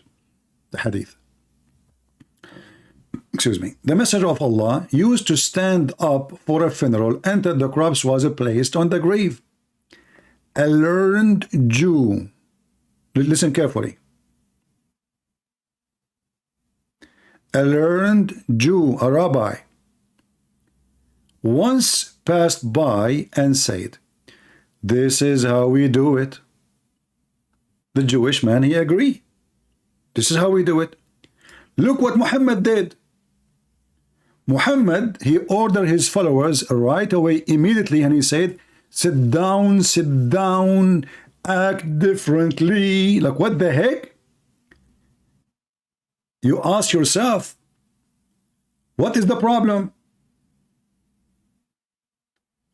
It says in front of us, he used, which means God knows how many funerals Muhammad he did in the same method.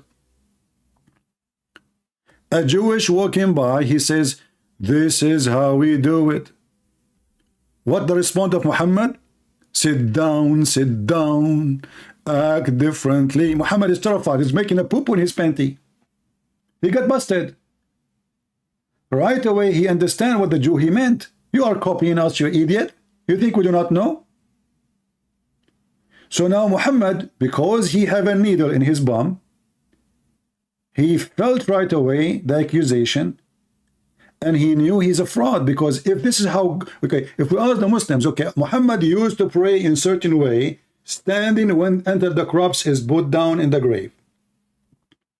Who taught him that? If you say Allah, well, how he can change it? So what if the Jew, he said, this is how we do it? This is the most funny, stupid thing ever. So imagine I'm praying in certain way to Jesus, and then a Jew, he walk by, And he said to me, this is how we do it. So what's the problem? But because he knew he is a thief, he is copying from the Jews, immediately he changed the way he prayed. And what is the excuse? Even he exposed himself more. He said, sit down, act differently from them. So what the point? We need to act differently.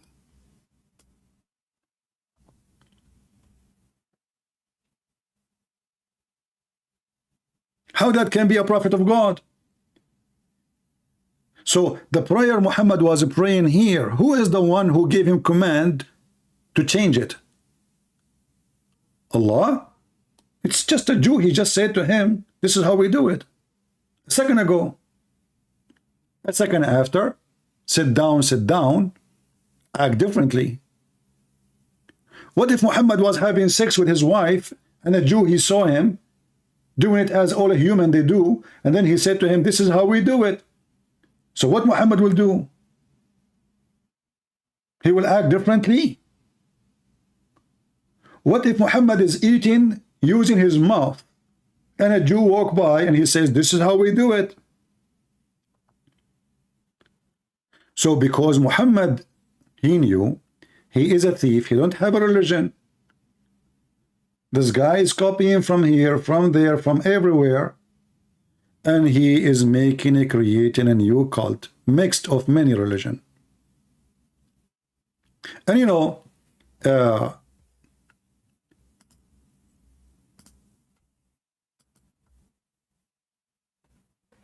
look at the answer of Mansour. Mansour, why you don't call me my friend? I mean, I think you will be the best. His name is Mansour, which means victorious. I can tell you are always victorious, Mansour. I can tell who is washing dishes at home. Look what Mansour said. Why it does matter if someone gave him a suggestion. What the heck? He did not give him a suggestion. He said to him, this is how we do it. And if you are saying about worshiping one God, are you saying to me that the Jew, he was suggesting to Muhammad to worship God in the correct way and Allah was mute? All those years Muhammad is doing the wrong thing. And then a Jew, he schooled your prophet and he told him what to do? What's matter is that we have a truth of God. Do you Christian have a truth when you gospel stories don't match? Well, why you don't call me and tell me about the gospel story don't match? Like what? Like the stupid Uthman, he says to you, one it says that Judas, he died because his belly exploded, and the other verse says he was hanged. This is because you are stupid. The guy was hanged there for many days and then he fell down because his body decayed. You Muhammadan illiterate like your prophet. Mansour, you are a person who believes that shaitan take hair from your anus. So I cannot explain to you unless you prove to me that your anus is under attack. I mean, even when you speak is stupid. Isn't it the Quran confirmed the book between our hands? So how you Muslim, you say different stories and the Quran confirm it? Are you saying to me that your God Allah is stupid and he confirmed our book? And you Muslims are more stupid than Allah and you deny our book? If we go right now to the Quran, we will find Allah saying the following. Read. I forgot, you're an idiot, like your prophet. Chapter 2, verse number 89. It says what? Confirming what is with them. So how you say we have different account of the same story, but your God confirming what is with us? Are you going to say now, sit down, act differently?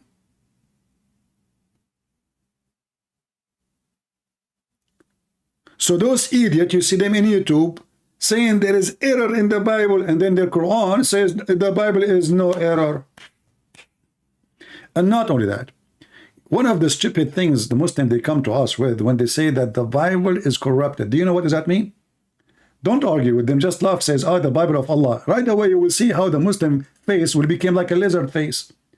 Because the Muslim, they believe, according to the stupid Muhammad, that Allah is the one who sent the Torah and the Injil. So what's my problem? A Muslim saying to me that his God always gets screwed. He sent books, he cannot protect them. What's my business? It's not my book. You see, the book of God is not my book, not your book. This is the book of God. So if you're a stupid God, he say he sent the book and he could not protect his book, that means he's no God. Here we go. Chapter 3, verse number 3. And just to make it more funny, chapter 3 is Alu Imran. The stupid Muhammad, he think that Imran is the grandfather of Jesus. Solve this problem now. But Imran, or Amram, is the father of Moses donkey. But that is a different story. Here it says, it is he who sent down the book. Okay, which book? Between two brackets, the Quran. To you, Muhammad. Okay, wonderful. With the truth, confirming what came before it. Look at the stupid God. He confirmed it. And then he sent down the Torah and the Gospel. So a Muslim, Abdul, he says to us that the Torah, brother, the Torah and the Gospel are changed, brother. Well, here we go. You are giving a finger to Allah. You are saying that Allah, he is a stupid God. He sent books. He could not protect them. I have 4 books. You cannot change my books. I challenge you. You cannot. Can you? What kind of religion this religion is? So when a Muhammadan, he said to you, your book is corrupted, laugh at him and says, you mean the book of Allah. And not only this, the stupid Muhammad, he decide that the book of Allah is the Injil. But this is the Greek book. Like, what the heck? Isn't it the Quran says we never send the messenger except in the language of his people? So why Allah, he sent to Jesus, who was sent to the Jews, a book in Greek, if he is only sent to the Jews according to the Quran and the Muslims? Injil? You ask the Muslims what Injil mean, they don't know. They have no idea. Thieves. This is the religion of thief Muhammad. The thief Muhammad, he still named. They do not know what Injil mean. Okay, what Torah mean? Hey Muslim, what Torah mean? They don't know. Okay, why he call it Torah? We don't know. Allah knows best.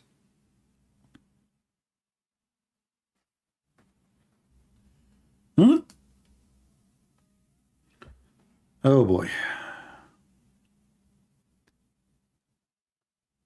Do we have any Muhammadan want to say anything?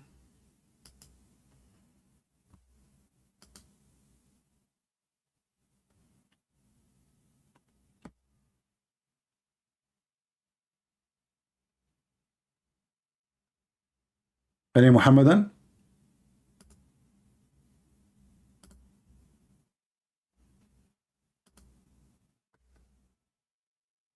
Any half Muhammadan? After we finish and we hang up, the Muslim, they will say, Christian Prince, we challenge you to debate us. Come to our channel. Go right now on your channel. Open your channel. Give me your Skype. I will call you. I mean, it doesn't matter my channel, your channel. You are making excuse. You are a person whose diaper is full of poo-poo, and you think if you change location, the poo-poo is going to become a cake. It doesn't matter where you go. The poo-poo is a poo-poo. Sit down, act differently. The same as Mansour. We say, Mansour, shall we show you the tafsir? He says, not the bent. The bent, okay, the bent. I feel like I'm talking to grandma, and do you like to drink coffee now? Or depend, you know, let us wait. Oh, as long as we are talking about grandma, with my respect to all the grandma, I remember the one of amazing, you know, man, amazing chapters in the Quran.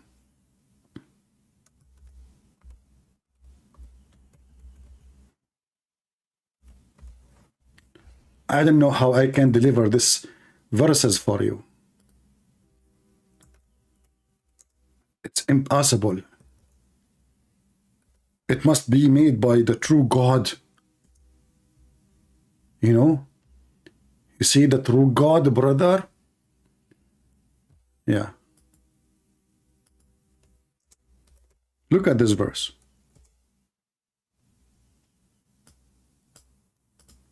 Chapter 66, verse number 3. I call it the chapter of the gossip. brother and sisters, let us introduce to you the gossip of Muhammad house. And remember, when the Prophet SAWS FM shortwave disclosed a matter of in confidence to one of his wives, Hafsa. So when she told it to other wife, Aisha, and Allah made it known to him, like what the heck, he informed part thereof and left a part. Like what? And then when he told her, Hafsa, thereof, she said, who told you this? He said, all knower, the all aware Allah. Like what the heck is that? And now I understand why nobody can make Quran like this Quran. So when the wife of Muhammad Susu, she told Mumu, Mumu told Susa, Susa told he told Sisa, Sisa told Kaka, and Kaka told Mama, and Mama, she went to Dudu, and Dudu told Huhu, and Huhu come back to the Prophet, and the Prophet was inspired by Allah, and he told them some of the gossip, not all of it. What the heck is that?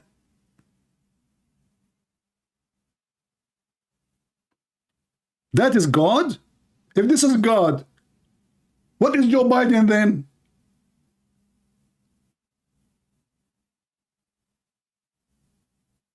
I mean, Biden, he make more sense. You know the thing? So when Muhammad, he told the thing to his wife about the thing she told him about the thing, she told the other wife about the thing, and the other wife, she told the other thing about the thing, and then Allah, he made, what is even making more silly, and Allah made it known to him.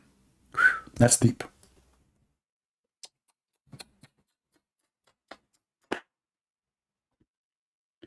Oh boy.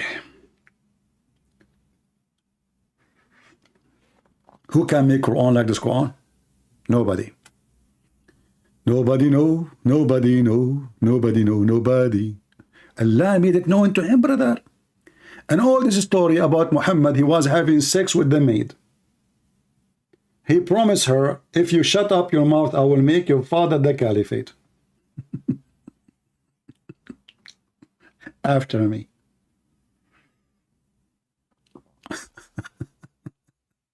This is God? Are you sure? What the heck? That's so deep. I think Aflatun, if you read this, his brain will be exploding. Imagine we give this just verse from the Quran to Aflatun. And I say, Aflatun, the Greek philosopher, can you, with your philosophy, explain what's going on?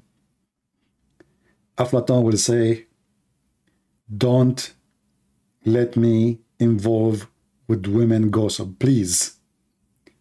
So the Prophet told the wife she told the other wife told the other wife, and the other wife told the other wife, and then Allah, he made some of it known to it, and then Allah, he informed part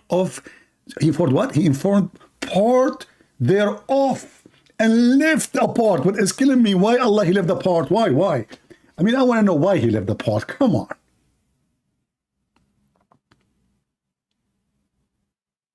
He left a part? Which part? Susu told Mumu part, or maybe told Susu? What the heck is that?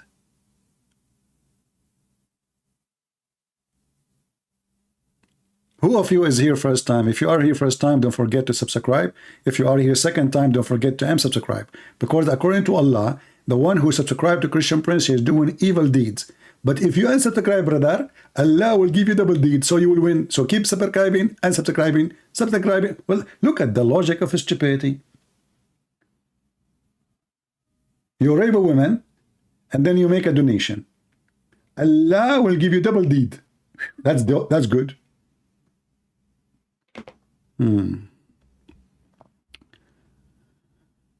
Oh boy. Do we have any Abdul? If you are here first time, I feel sorry for you, because that's it, you're stuck. You will be here always, and you will be addicted. Our program is very, very, very much a lot of education. In the same time, it's fun. I mean, you will get fat. Just wait. You will laugh a lot. You know, they say, oh, look, Mansour is talking. Hold on. Stop the chat.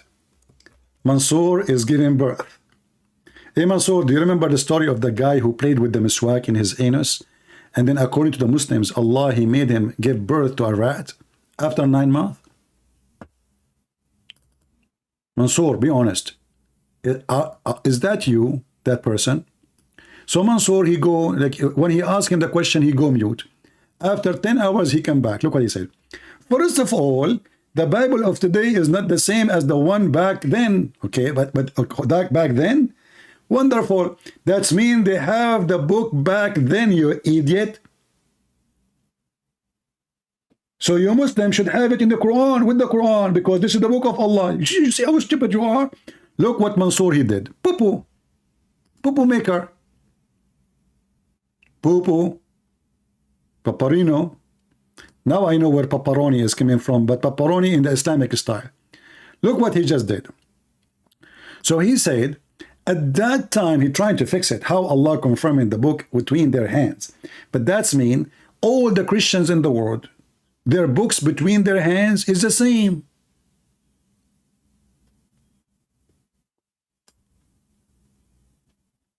And all of us, we knew that this is 600 years after Jesus. And we have those copies all over. So you just condemn your prophet and you proved again that you are making poo-poo. Now, in the top of that, you did not solve the problem. If Allah is the one who sent the Bible and then the Bible been changed, that means Allah could not preserve the Bible even after Muhammad. That means Muhammad don't care. That means Muhammad is a false prophet, because shouldn't Muhammad, he preserved the book at that time, which you agreed that at that time, back then was good book? Shouldn't Muhammad have a copy and you Muslim keep it? This is why we say Muslims are priceless. You know, they put Mansour brain in eBay and the auction was going crazy. Like there's a very famous philosopher, his name Gog and Magog. His brain was sold for $10. Very, very smart. And then Mansour, his brain like 10 million, 20 million, 50 million. And I was wondering why in the world they are, you know, why the auction is going crazy in Mansour brain. They say it because it's never been used. This is a brand new brain. It's Mansour brain. Nice to meet you, Mansour. You know, Mansour, what if you call me and I will give you $10? What do you think?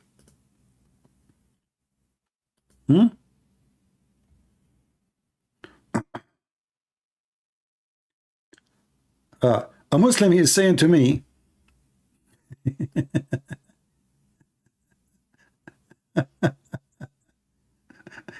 this is a Muhammadan saying to me, guys, look at this. Let me copy for you what this Abdul is saying. Why does the Bible God allow sex slave number 31, 17, 18 educate us? Why Christian Prince is being selective?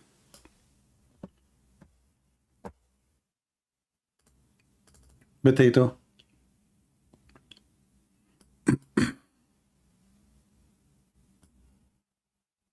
You see, we are not like Muslims. We run away from questions. We laugh at your questions. Show me where it says sex slaves. Go ahead. I challenge you in front of everybody where it says sex slave. Go ahead. You are the one who mentioned the book of Numbers, chapter 31, verse 17, 18. You Muslims are a bunch of liars. However, sex slave is in the Quran. You see, when you mention something, you have to prove it. Potato, like your father Muhammad. We go in the Quran, it says, we type this, the word, malakat aymanakum. What you can do with them? You can use them for prostitution. If you force them, Allah is all merciful. Chapter 24, verse number 33. Potato.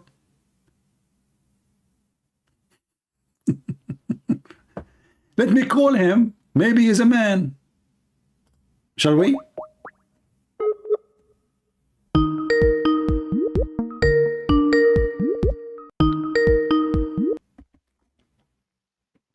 Hello?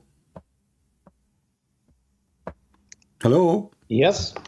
Yeah, go ahead. So you are against slavery, my friend? Yeah, of course I am.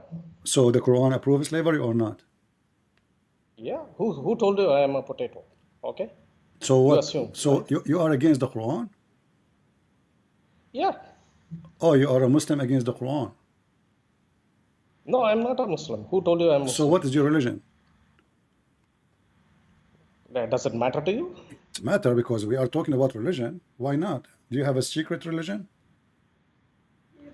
Yeah, let it be secret. So what is your religion, if you don't mind? It is a secret religion. Ah, it's a secret. Okay. Well, I'm going to have a secret conversation with you then. I don't have time for kids. You know, I said to myself, a Muslim taking my call, that is that's my lucky day. It turned to be the guy, he already left Islam. Potato. You see, if you go in the Old Testament, we are talking about people thousands and thousands of years ago. And we are talking about the nation themselves, they've been enslaved. Those people, they themselves been enslaving them. The nation of, actually even the story mentioned in the Quran. The Jews been enslaved. So when we talk about the rule of war, at that time, we are talking about they themselves, they were victims of slavery. Their enemy took their women, their children, even they took their Torah. They destroyed their towns and their cities. And the Jews, they practice eye for an eye. What you do to me, I do to you. So when you say, how come the Jews, they can't do that? The Jews did not take sex slaves. You're a liar. A Jewish man, if he want to have a woman, he have to marry her, and he cannot sell her. She's not for sale. There's two kinds of slavery in the Old Testament. There's a slavery of a person give himself as a slave, like I borrow money from you, and then I cannot pay you back. Then I offer my service for you for a maximum of 7 years. You cannot sell me, you cannot buy me, you cannot do anything. This is not for sale. And there's other form of slavery, which is from the war. Now, you can come with like different form of slavery, but we are talking about thousands of years ago, and those people, they are surviving. This is why if a person, he broke a tooth of his slave, he have to release him. He have to free him. If they capture women from the enemy, they force her to shave so the man will not be tempted by her beauty. And if he want to have her, he have to marry her, not to rape her. In the Quran, you can rape the women. You know, always when we understand things, you have to judge. I don't judge Muhammad because he have slaves. No. I judge Muhammad for he have evil intention of slavery. I can say the guy, he is born in a society, well, everybody have a slave. Abraham himself have a slave. Abraham himself have a slave. But he married her as a slave. And he have a child from her. Muhammad, he ordered his men to go and attack the neighbors just for the sake of a blondie woman. He said, attack the Roman so you can get the blondie girls.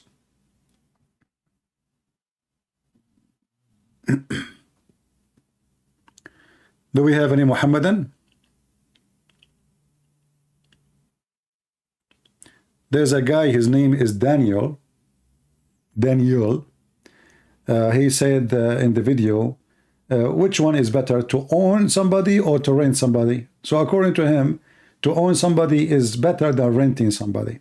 This is today. We're not talking about centuries ago. Anyway, if you are here first time, don't forget to subscribe. And if you have a Muslim cleric, a sheikh with long beard, big beard, he have the courage to come and debate me. You will treat him nicely. I will call him, or he can call me, and let the whole world judge. We have Safaraz calling. Hey Safaraz, how are you? Hello, mister. You okay, yeah? Yeah, I'm okay. Are you? Good. Why you are okay, Safaraz? What happened? I am okay because I am sure of my salvation. I have got. I am. Okay. That's a good topic. He is sure of his salvation, but isn't it your prophet? He says that he cannot trust the mockery, the makr Allah. What was that? Your prophet says that he don't trust Allah. He does. He don't. Why doesn't he? Okay, let us read the hadith Yeah. together. Okay, hold on. Let us read the hadith together. What do you want? Are you laughing at your prophet? I'm laughing at we Muslims are going to be the successful ones on the day of judgment, inshallah. What will happen in the day of judgment?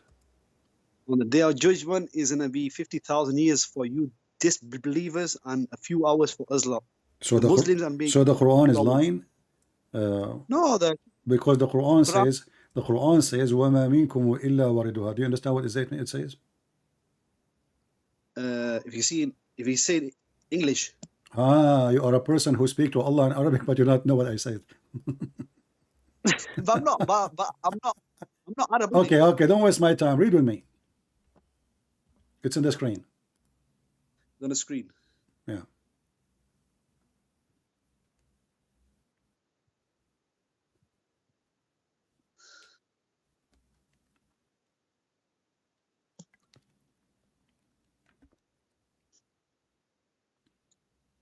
Hello. Yeah, read. Go ahead. What hello? The screen is gone. The screen's not even there. The screen is gone. Did you say inshallah? Wait.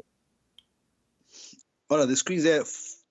It says the messenger of Allah says, follow the right path of faith strictly and this the dead path, and keep in mind that none of you can achieve salvation through his good actions.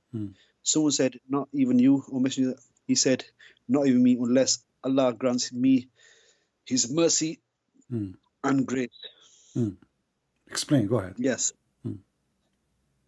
Yeah, because he's saying you have to be good people. You can't just think that you can't just think it's easy. You just go to heaven. You have to be good, and you have to be righteous. What do you mean, God? He just told you all your good work is useless. Your good deed. What is good deed? What is good deed in Islam? Go tell me. Good deeds is everything, like helping a poor. Is it praying to Allah is a good deed? Praying to Allah is a good deed, obviously. Okay. Yeah. Here we go. He just said to you that your prayer is a waste. Yeah, cough more. Yeah. No, I've always got a cough. You just say the prayer is a good deed, right? So your action, all of it is false. You pray, you fast Ramadan, you go to jihad, you hate the Christian, you want to kill them, you want to kill the Jews, you want to kill the Hindus.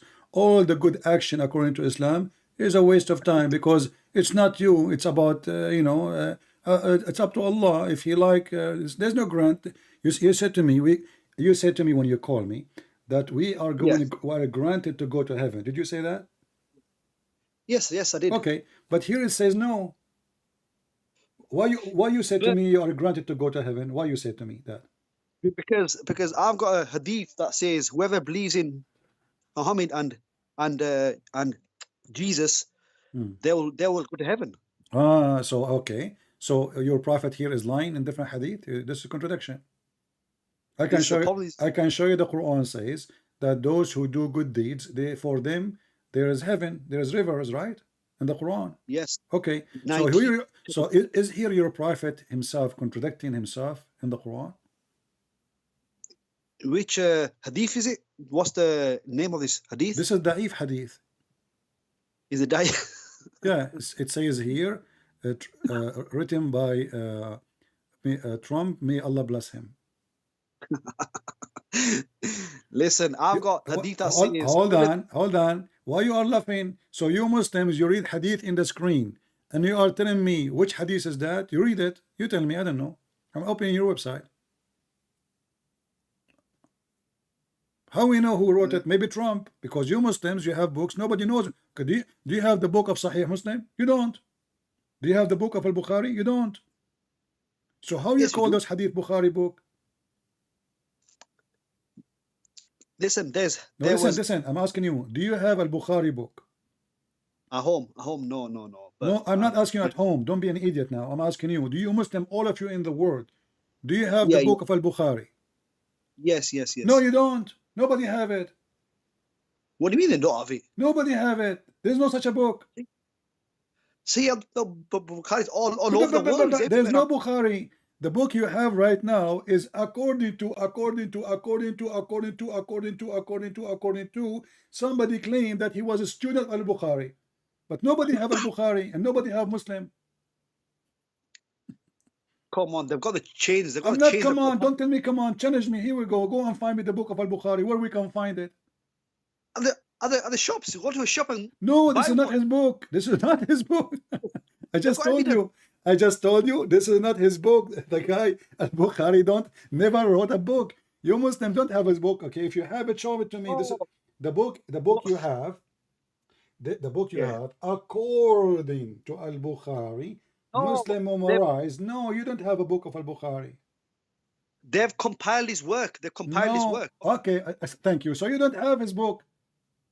But they've compiled his work. Obviously, No, his no, book, okay. So you are saying to me, a bunch of Abdul, they gather in the speaker corner. I says that I heard from Mimi, from Susu, from Dudu, from Tutu, from Kuku, from Trump, that he said that Al-Bukhari said. Yes, but they got evidence for it. They got evidence. They got the. They Okay, got the, okay. chain of Listen. narration. You know, Safaraz, you are a special person. Honestly, you are really special. Let me show you something. Do you Muslims follow Muhammad command? Yes, we do.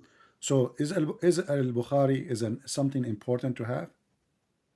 If it's a Sahih, yes. If it's a Hadith, It's important to have. Okay. So you're a prophet, he said.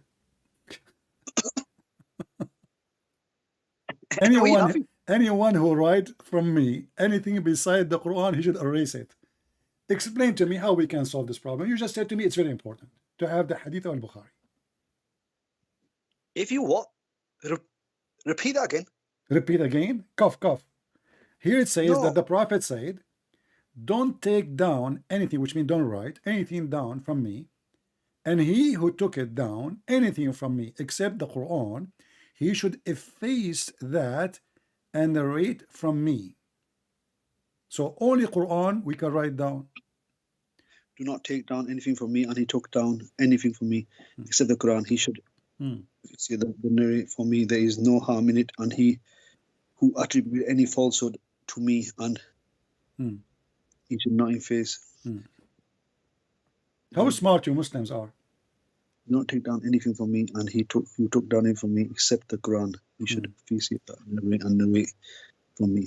A great example of stupidity. Your prophet just told you don't write hadith, and then you said the prophet said don't write hadith. But isn't this is hadith itself?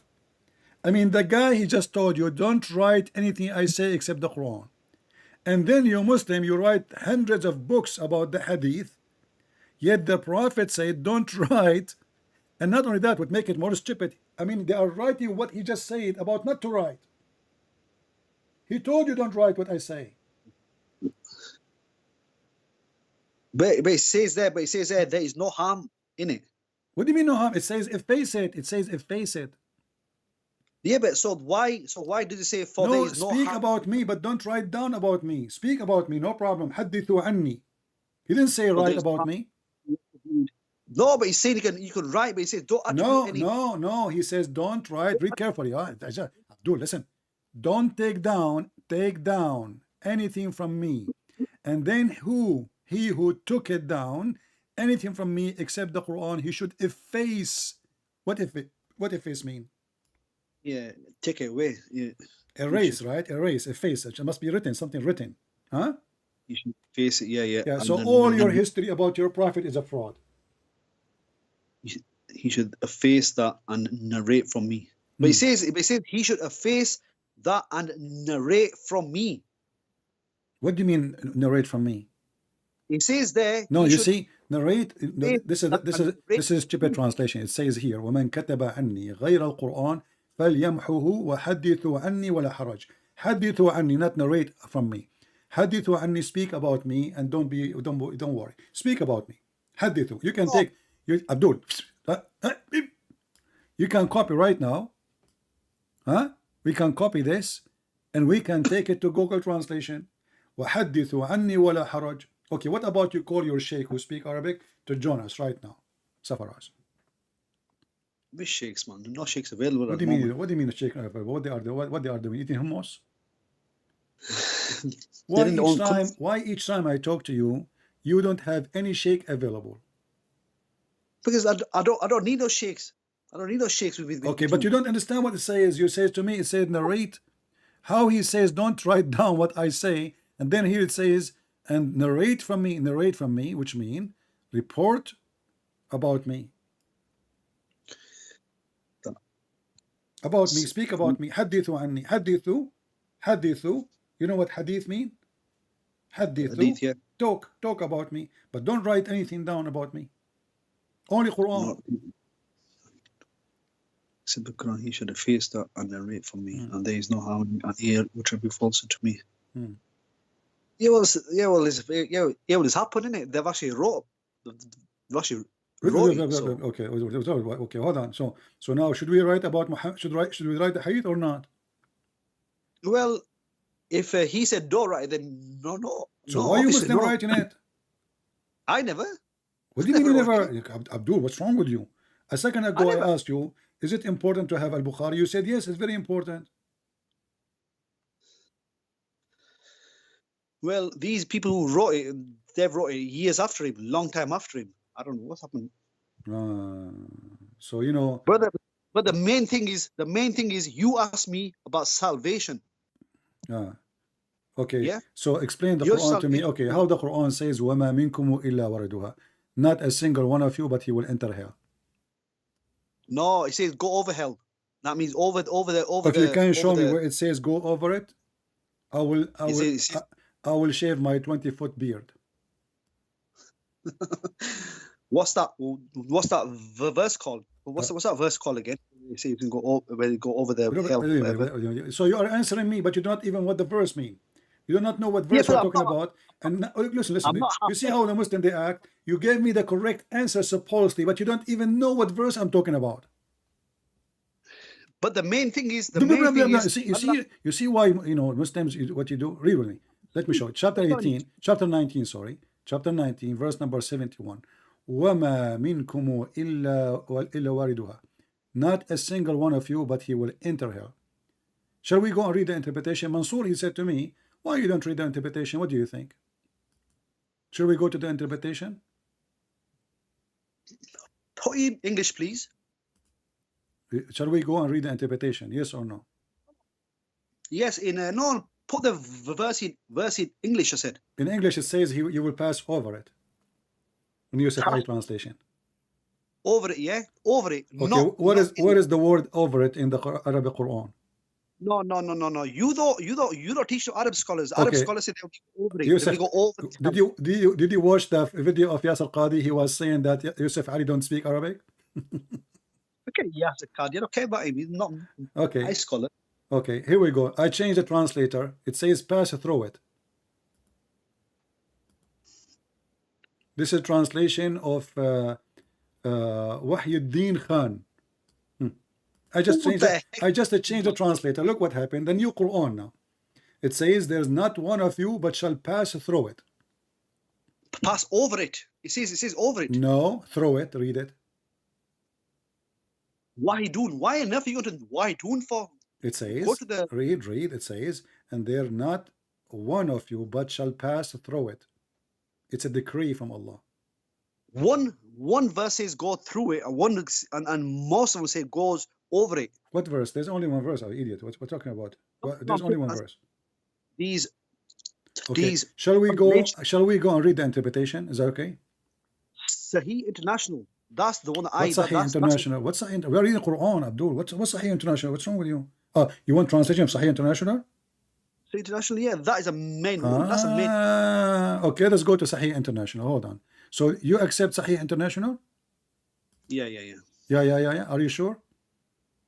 Yeah. Read it. This is Sahih International. Yeah. What you will do now? But there's not even pass through it. Pass through it. But what does pass through it says, and there is none of you except he will come to it. This is the one you like. This is Sahih International Translation. Right, let me read it. And there is none will come to it. It says he will come to it. Okay, come to it. What does that mean? Wait, You are coming to hell. say it. Welcome to hell, Wait. brother. Welcome to hell. You will come to it. You are a liar. You are are a coming. liar. You are coming to it. Coming to where? To hell. No, it doesn't say go in. They're going to pass over hell. That's a hadith. What pass over Hadith. it? It says coming to it. But coming to it does not mean going in it. What? You are coming to hell. You are not coming to. You are not going to hell.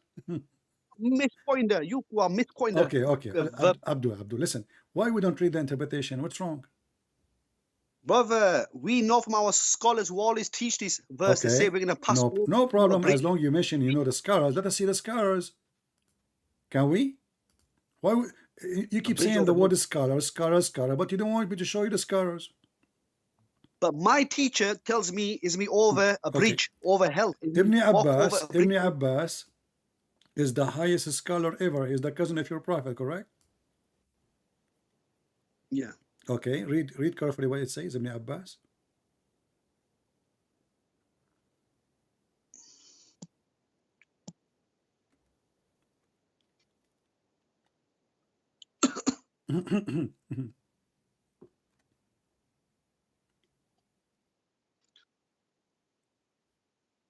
Why always read?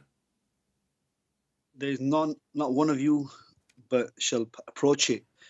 There is not a single one of you, exclusion of prophets and messengers, save that will enter it, i.e. hell. Audience. Please. So you will enter hell. Not mine. That's not mine. So that's not my scholar. What? Saying that. This is Ibn Abbas. This is the only real scholar. The rest are potatoes. This is the cousin of your prophet, and your prophet, he prayed to Allah. He says, may Allah make Ibn Abbas the ink of knowledge of Islam. So are you saying to me your prophet, he chose him wrongly?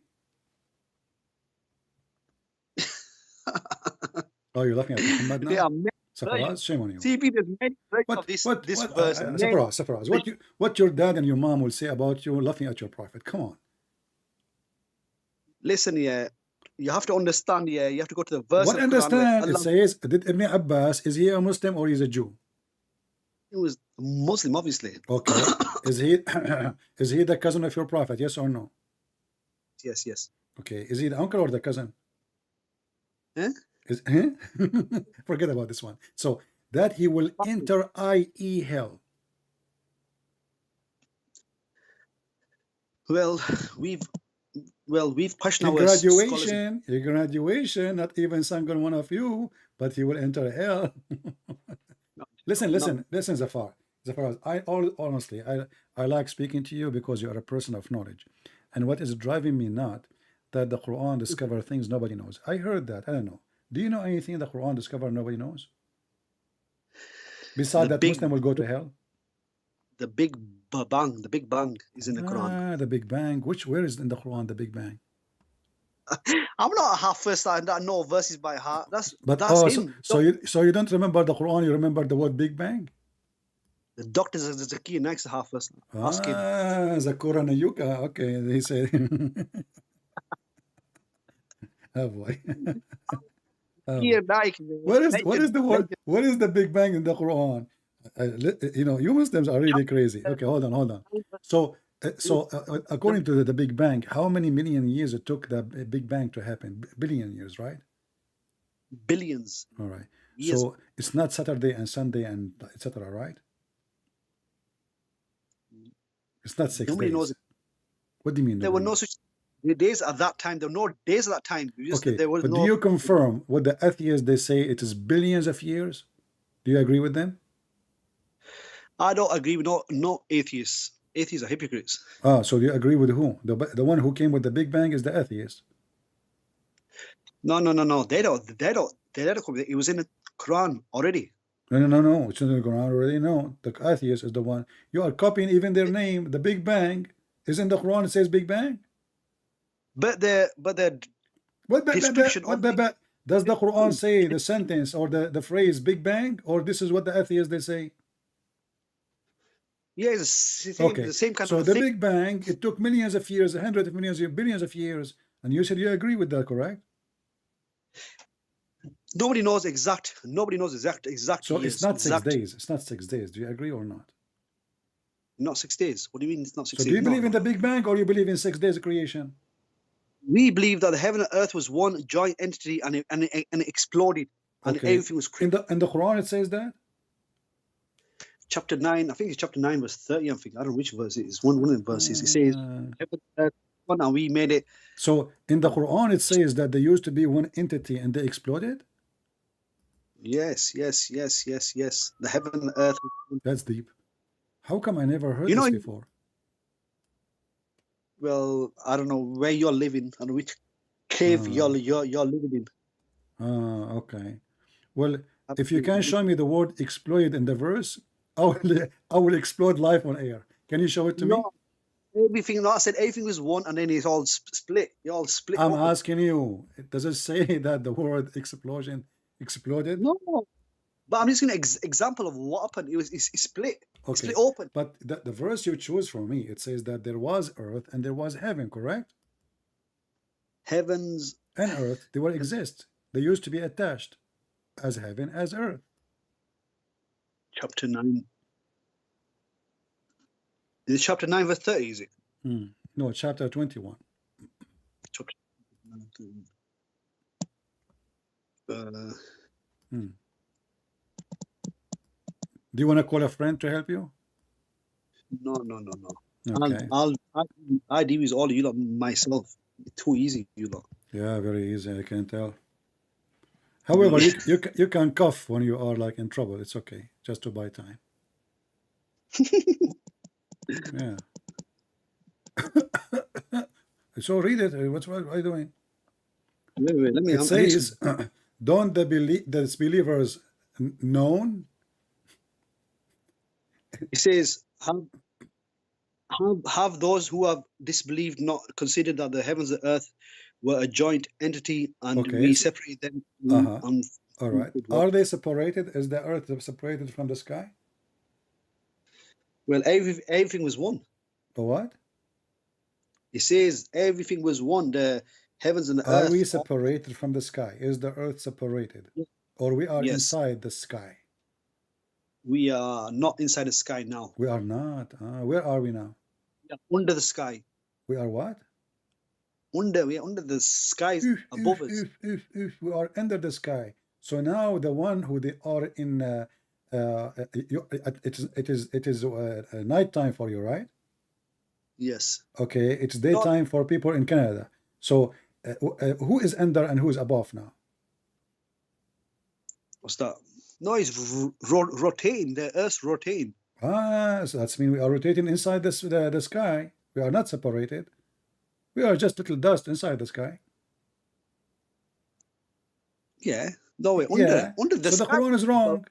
This is number one. No, it's not. It's wrong because we are. So if there is little dust flying in your room, if you go in the basement, if you have a basement, you look from the window when the sun is coming, a light coming, you will see a lot of dust flying on the air. Is that correct? Yeah. Okay. This is how the earth is. A little dust flying in the space. So are we inside the basement or out of the basement? We are inside the basement.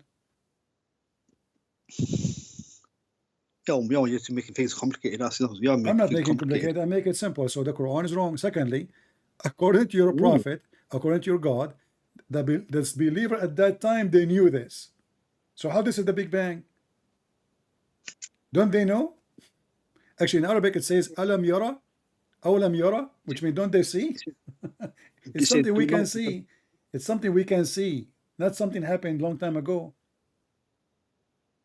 No, he's saying do not the disbelievers see. So he's showing the disbelievers. Yeah, at that time, in the time of Muhammad, don't they see? So it's something we can see with our naked eyes. We do not need an antenna or radar, which is made by Muslims anyway.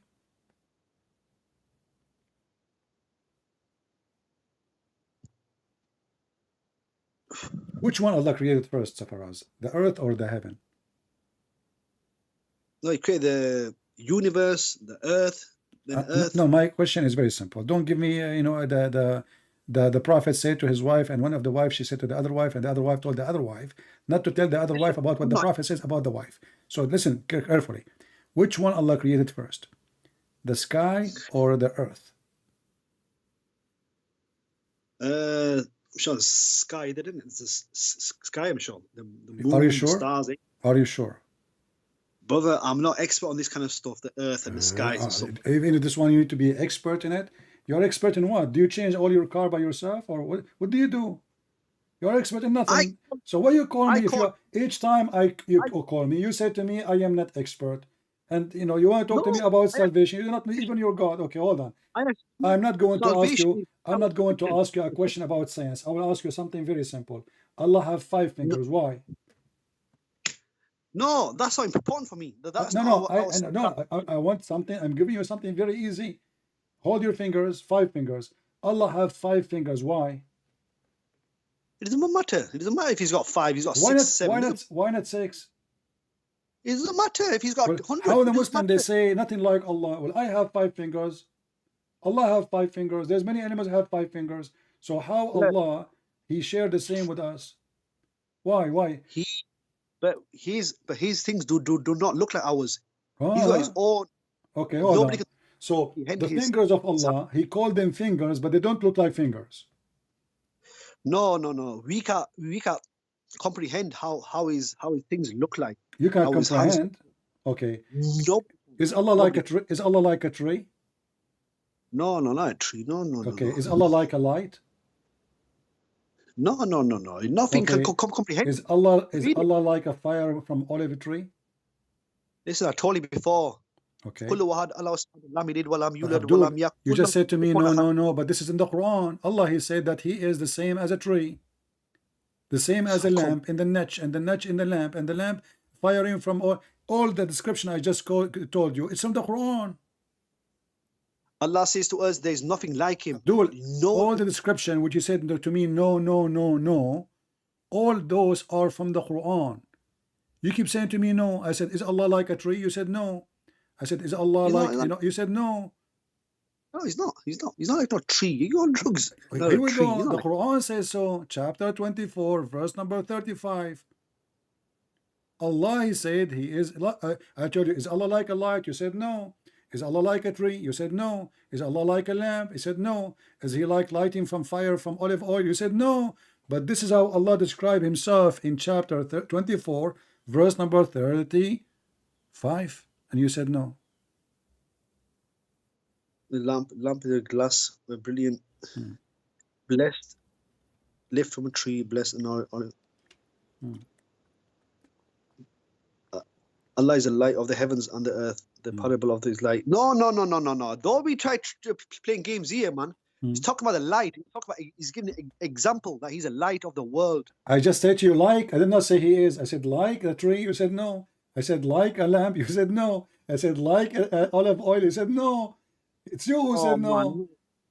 No, he's not. Come on, you know you're misquoting the verse there. You're a joker. Okay, listen. Safaraz. By the way, what's Safaraz mean? Safaraz. Safrat means Safarat? Safrat? Safaraz, I don't know what it means, to be honest. You do not know what your name means too? It doesn't matter what my name is. Living, man. Like you woke up in the morning, you find like what happened is it was an accident. Like your mom, she call you Safaraz. Didn't you ask her all your life? Why you call me such a name? What does that mean? Nobody asked the parents. What does my name mean? Okay, didn't you have a curiosity to know what your name means? It's a Muslim name. Simple. Safaraz is a Muslim name. Yeah. Since when? It's a Muslim name, isn't it? Okay, give me one of the companion. His name is Safaraz. Go ahead. Oh my word! How many companions? What do you mean or the shin of Allah? So you do not know. You are saying things you do not know. Okay, forget about this. I want you. We have 1,300, 400 people listening. Can you give me one clear proof that Muhammad is a prophet? One clear proof. Yeah.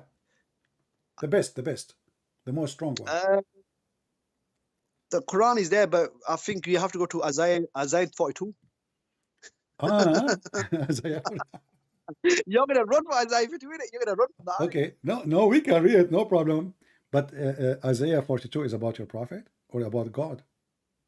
About the prophet. He says, my servant My servant. Ah, this is about my servant. Ah, and who My is servant. and who Listen is to me, listen. okay? Hold on, hold on, hold on, hold on. So you are saying to you're not me, listen, sorry. You are saying to me that you Muslim could not find the proof of your prophet in your book, but you are trying to find our book, which you Muslim keep saying is corrupted. He's in the Quran, but the thing is, you are Okay, not so gonna. I'm asking you now, can you give me a proof that your prophet is a prophet?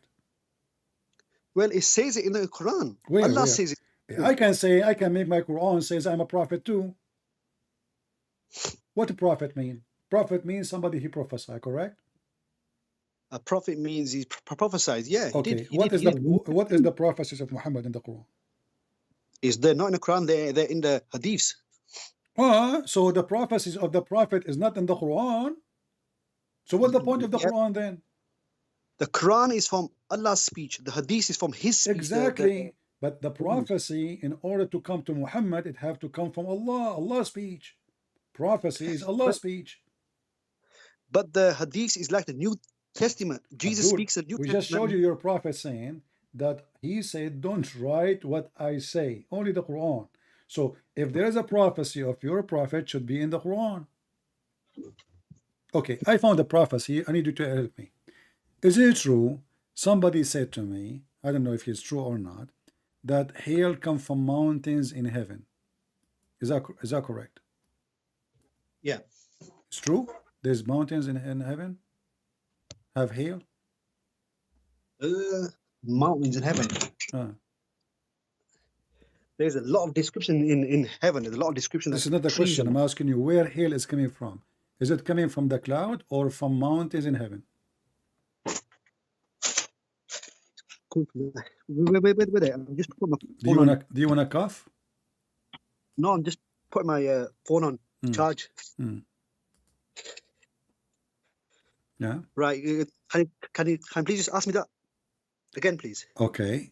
Where hail is coming from? Hell. Is it coming from mountains in heaven or from the cloud? Hell, he said. Hail, like ice. Hail. Oh, hail. Uh-huh. It comes from the sky, I'm showing it. That's deep. Okay. I know from the sky. This is not the question. The question is it coming from mountains in the sky and Allah break it pieces and throw it at us? Or it happened between the cloud because of cold What's that air? got to do with Isaiah 42? Huh? What is this got to do with Isaiah? You've changed subject. I told you Isaiah 42. This is our book, not your book. I said, prove to me that Muhammad is a prophet in the Quran. So a prophet, listen, a prophet, he says things is true. Is that correct? Of course he does. Okay, but your prophet is a potato. Here we go, chapter 24, verse number 43. He claimed that Allah, he sent the hail from mountains in heaven. He break it pieces and he throw it at the one he don't like. Ouch, I just got one hail in my head. So for us, your prophet is a potato. How in the world he says such a statement? Hail is coming from mountains in heaven, and Allah, he break it pieces and he throw it at the one he don't like?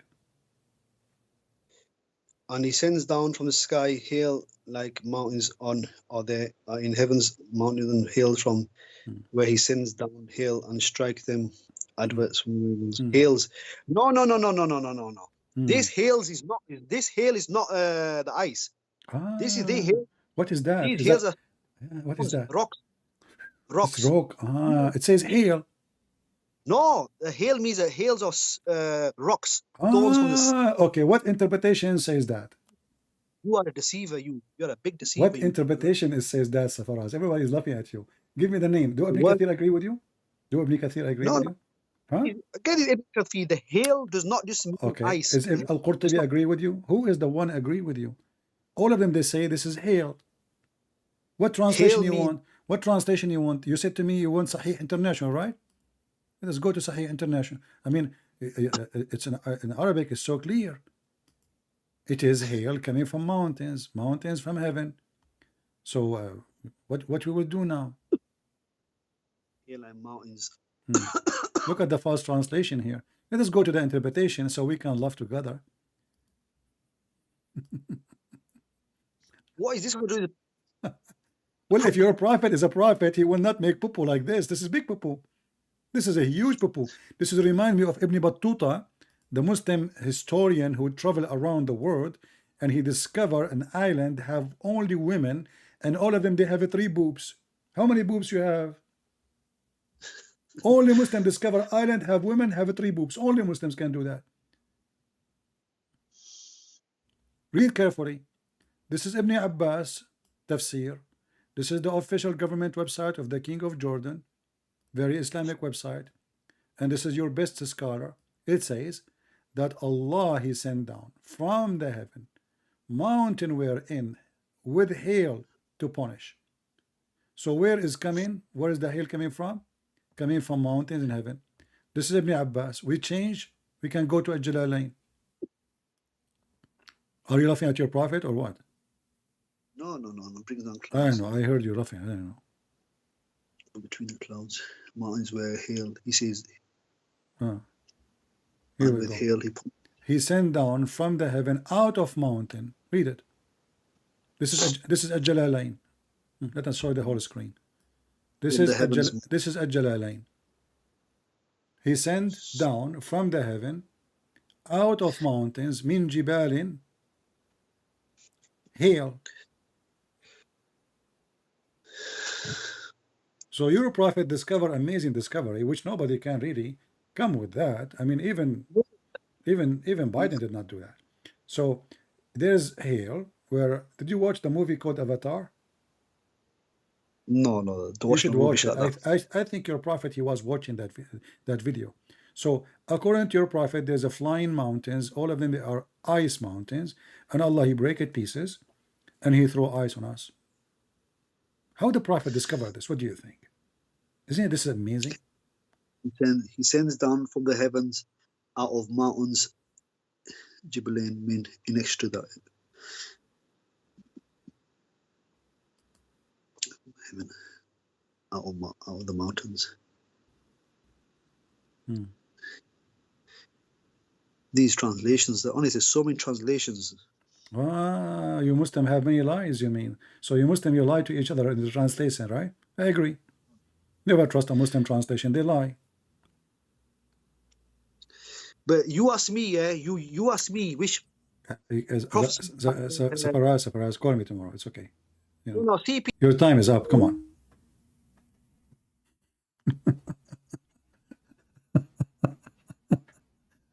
I feel sorry for you. Why you don't bring your sheikh to call me? I mean, that said, the prophet is a prophet. He is the one who discovered that women have a semen coming from their breast. That's why I'm still single. You don't want to go to the bedroom. Your wife should take off her bra. What the heck? She have a breast testicles. Hell no. The only prophet who discovered that women have a sperm coming from their ribs and where the top ribs. I mean, the women really are hiding secret from us. And we men, we think that we are the one who have testicles only. It turned to be that women testicles are way bigger. And not only that, they do plastic surgery for them too.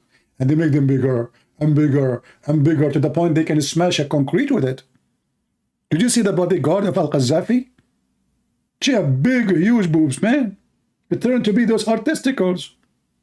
Who discovered that except Prophet of Allah? Nobody can do that. And the sperm of the man is coming from the backbone.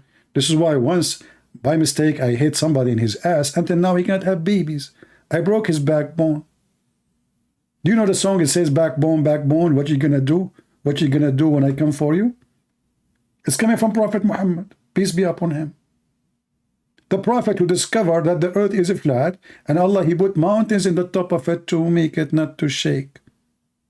And he discovered that Suleiman, he have a flying carpet, can carry 600,000 chairs.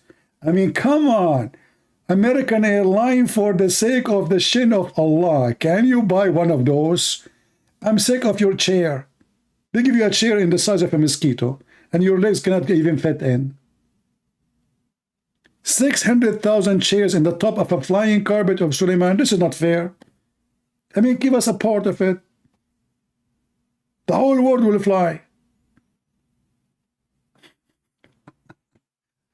I'm sure many of you is convinced that the Prophet of Allah is true prophet. If you did not subscribe yet, please subscribe for the sake of Safaraz, because Safaraz now will be upset if you don't subscribe. Safaraz? Yeah, okay.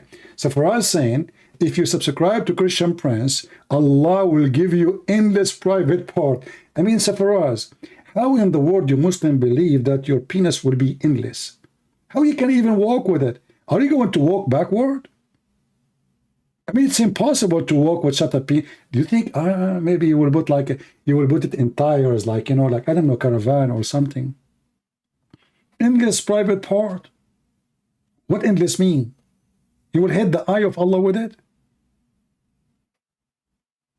You receive a phone call from the Chinese.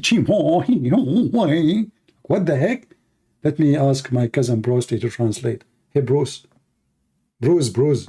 By the way, Bruce Lee, his name Bruce Lee, because I had a fight with him and I made a lot of bruise on him. And since when did we call him Bruce Lee? You know, his originally is Lee, but we have a bruise on him now. So, and he became a Muslim, by the way. After he died, became a Muslim. True story. So Bruce Lee, what okay. So Bruce Lee is saying that the police of China is calling Safaraz, saying, "Move your penis. It's blocking the highway and the train." One Muslim penis can cause a chaos in the universe. Endless penis. And not only that, Muhammad, to make it fit, he says, and a vagina fit for that. So you can imagine how the vagina will be endless. That means the women, she have to be endless wide. Depth. How the vagina will be endless?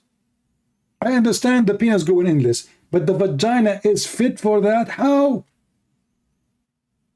It is miracle. Prophet of Allah, he is the true prophet, and I invite you all to convert to Islam so you can, if you don't convert to Islam, I will do to you what I did to Bruce Lee. Bruise, brother, a lot of a bruise. It's okay, I'm not talking about you now. Just go back to sleep. Okay, man, he hear his name right away, he wake up, he's scared, he's terrified of me, because I have like 7 white belt. So I have 7 white belt, and one is the other one is dirty because I was fixing my cars to become a black. True story. Oh Lord. I hope you guys have a good time today, and as you see here, we are sharing education, and we are not here to make fun of Muslims. We are here to expose the lies of Muhammad. He's a fraud. This religion is a stupid religion. And I say always, if a foolish like Muhammad is a fool, if a fool like Muhammad can fool you, how foolish are you? I mean, you have to be really, really suffering from mental illness. So we cannot agree more that Muhammad is the most obvious, false, stupid prophet. And we challenge all the Muslims around the world. Live challenge. I go live on air. I make my challenge live. I do not need to prepare for a topic, for a question, for a debate. They need to prepare, for they are false, for they have no knowledge, for they have no answer, for they cannot debate. If you are really a true follower of your God, then you can call me. Somebody is saying your God is immoral. I can show you. My friend, you are going to talk about immoral. Your God, Allah, is dead. Prove me wrong. According to the Quran, Jesus is alive. And you are saying to me your God is immoral. If you are speaking about ethic, your God, Allah, He allow you to have sex with your daughter. And you are talking, I don't know, Muslims, they say things, we laugh at it. And even you Muslims are waiting for the coming Messiah. It's amazing. We are debating about how idiot Muhammad is, yet we and the Muslims are waiting for the coming Messiah. Isn't it amazing his name? Isn't it amazing his glory, that even the devil could not deny him? And he have to admit that the Messiah is the one who will save the world. When the Messiah come at the end of the time, he will do what? He will do what no one can do. Even Muhammad, he could not deny that the one who will be victorious is the one who come at the end. Muhammad is a person, he knew he's a fraud. He knew he's a liar. and yet he have to use the powerful name of the Messiah so he can deceive. This is why the Bible says, be aware of false teachers who come to you in a clothes of a sheep, but Muhammad, he come in a clothes of a wolf. At least in the beginning he looked like a sheep, but then he took off his clothes and he showed his real nature. He is a wolf, he is an evil, he is the devil. And actually I believe that the devil was learning from him how to be evil.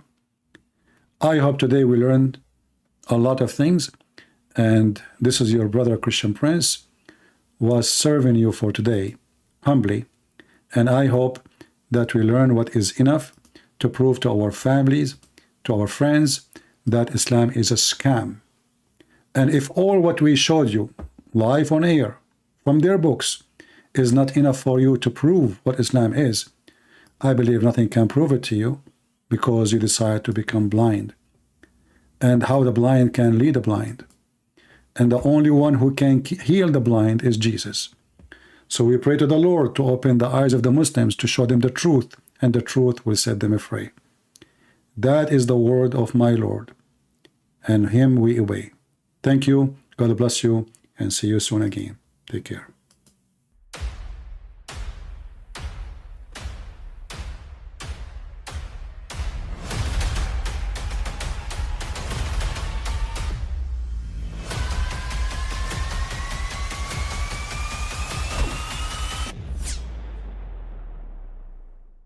But I mean, again, he doesn't know who Gabriel is, right? Because he didn't come from an Abrahamic faith. The people of Mecca were pagan. Quran is mentioned, if this book was from other than God, they would have found in it many contradictions. If a book is without contradictions, that has no bearing on whether it comes from God or not. I've had phone books that are inerrant, but I certainly don't think God gave them. That we believe without understanding. The brother asked a very important question, that most of the scholars say that listening to music, watching movies, and most of the television programs, they're haram. So how can we have fun? Let me tell you, brother, at the outset, that having fun is permitted in Islam as long as the fun is halal fun. That the standard narrative has holes in it. The Prophet tells us because Satan or the devil sleeps over our nostrils. Those who oversleep and not pray Fajr on time, Satan urinates in their ears. I really do think Jesus was crucified and that he really was dead and buried. He thought that he was a son of God in the sense that he was specially chosen by God. I think Jesus really did think he was going to be the Messiah, the future king of Israel. I mean, that is, after all, why they crucified him.